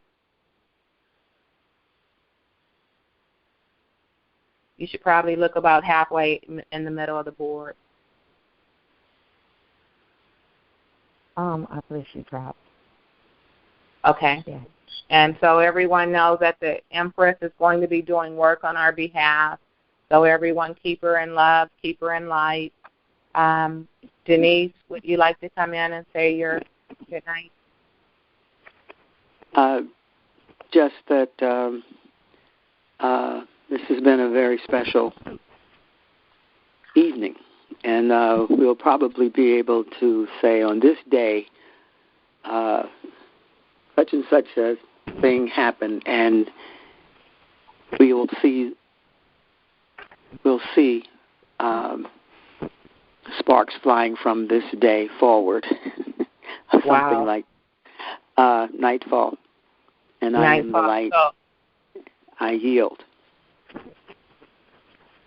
Linda? Yes. Did you find the Empress? No, I didn't.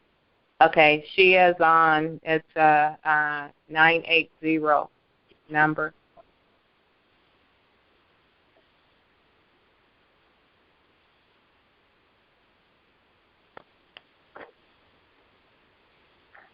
And then the next number is a 2.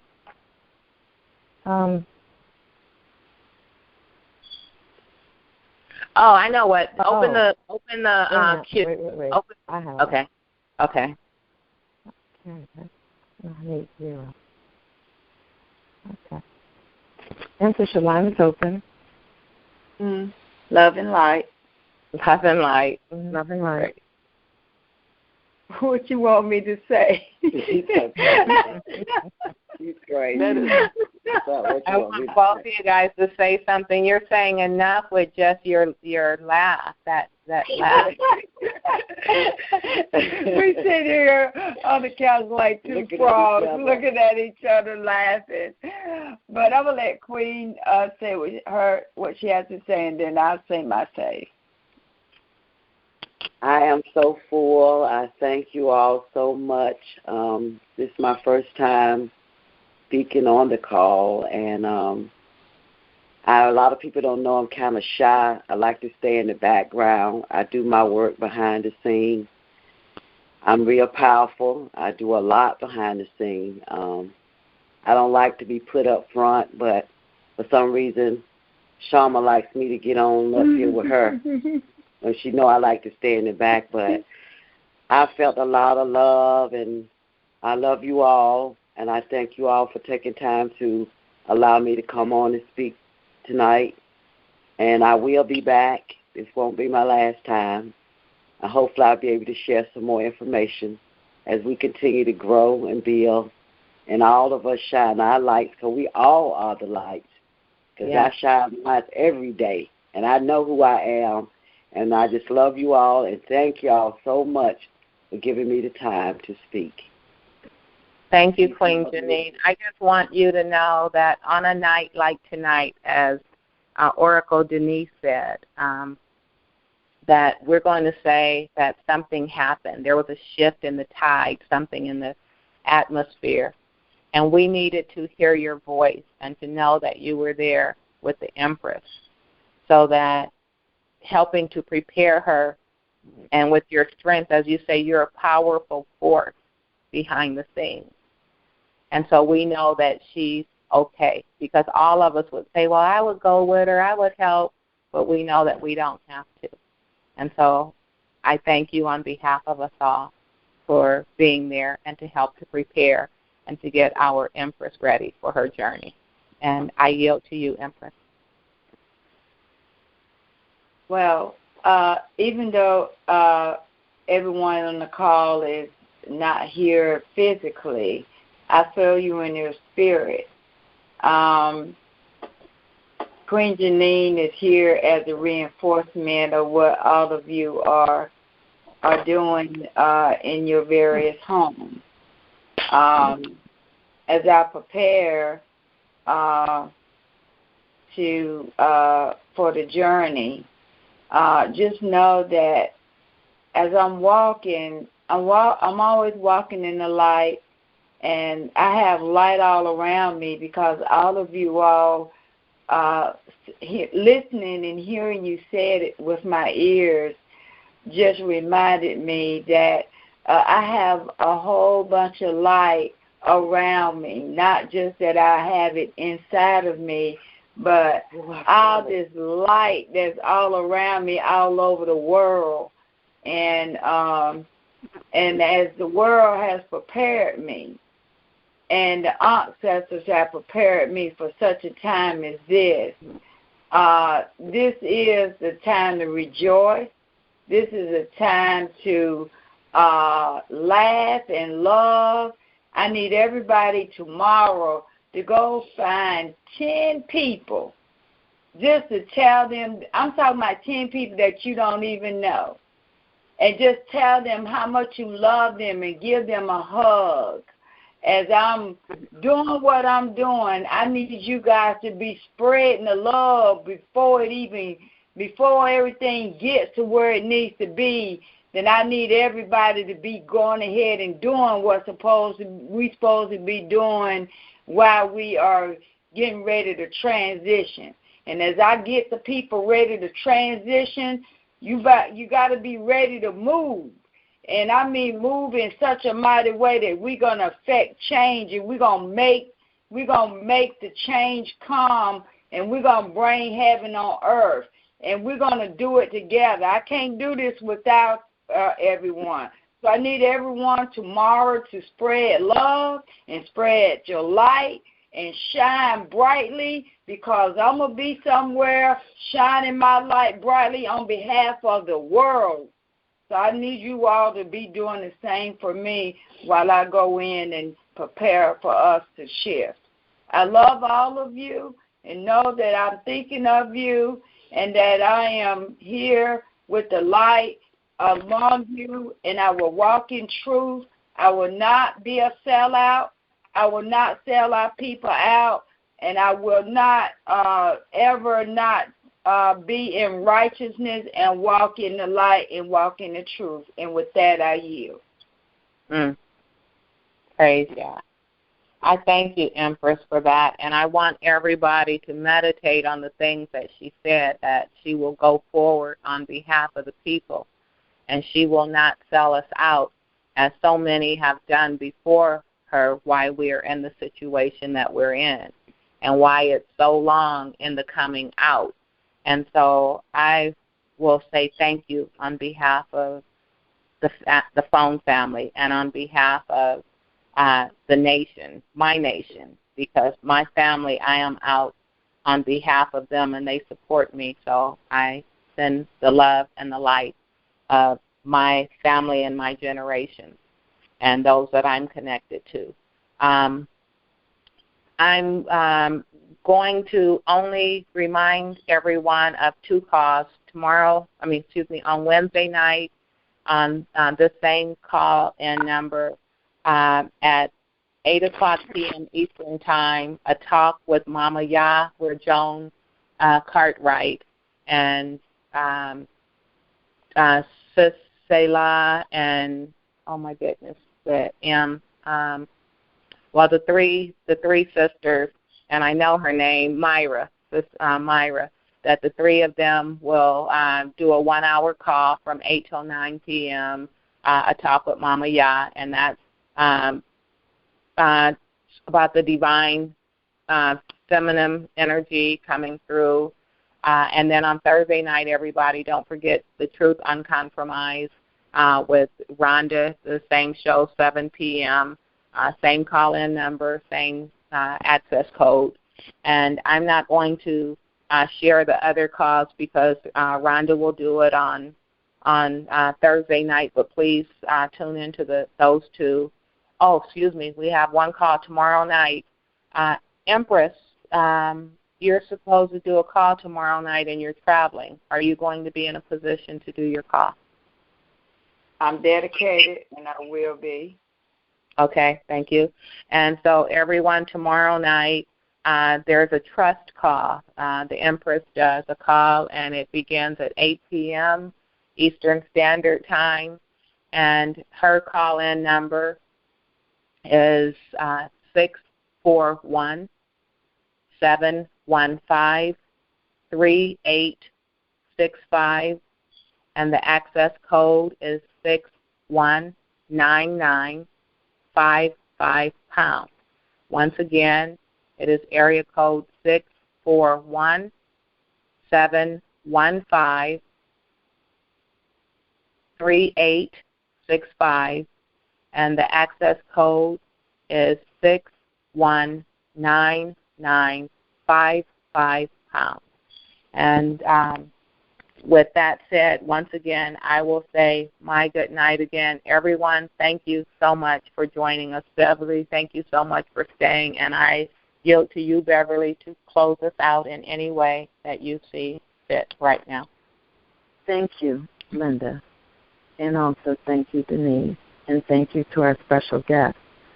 I do have something to share with everyone before I play the song. When we open up the queue for everyone to announce that they are the light, after that, I was standing on top of a mountain, and as far as I could see, Linda, I saw nothing but light. We did something here tonight. The light has gone forth around the globe in other countries. It's not just here. Something definitely happened this evening, and I just wanted to share that with everybody because it's confirmation for what we've been asking for and saying week after week after week. We finally got confirmation. So I wanted to share that with everybody. And once again, just a heartfelt thank you. I will hug my 10 people plus tomorrow and just share the love. Look in their eyes and let them know who we are. Let your light go into their bodies to wake them up. And that's what we have to do because we're doing a major work right now. And it's exciting. And we need to get excited every day we wake up because we're the change that we've been waiting for. And with that, I just want to say love, peace, truth, freedom, justice, one mind, one heart, and one spirit. With that, Miss Patty LaBelle will take us home.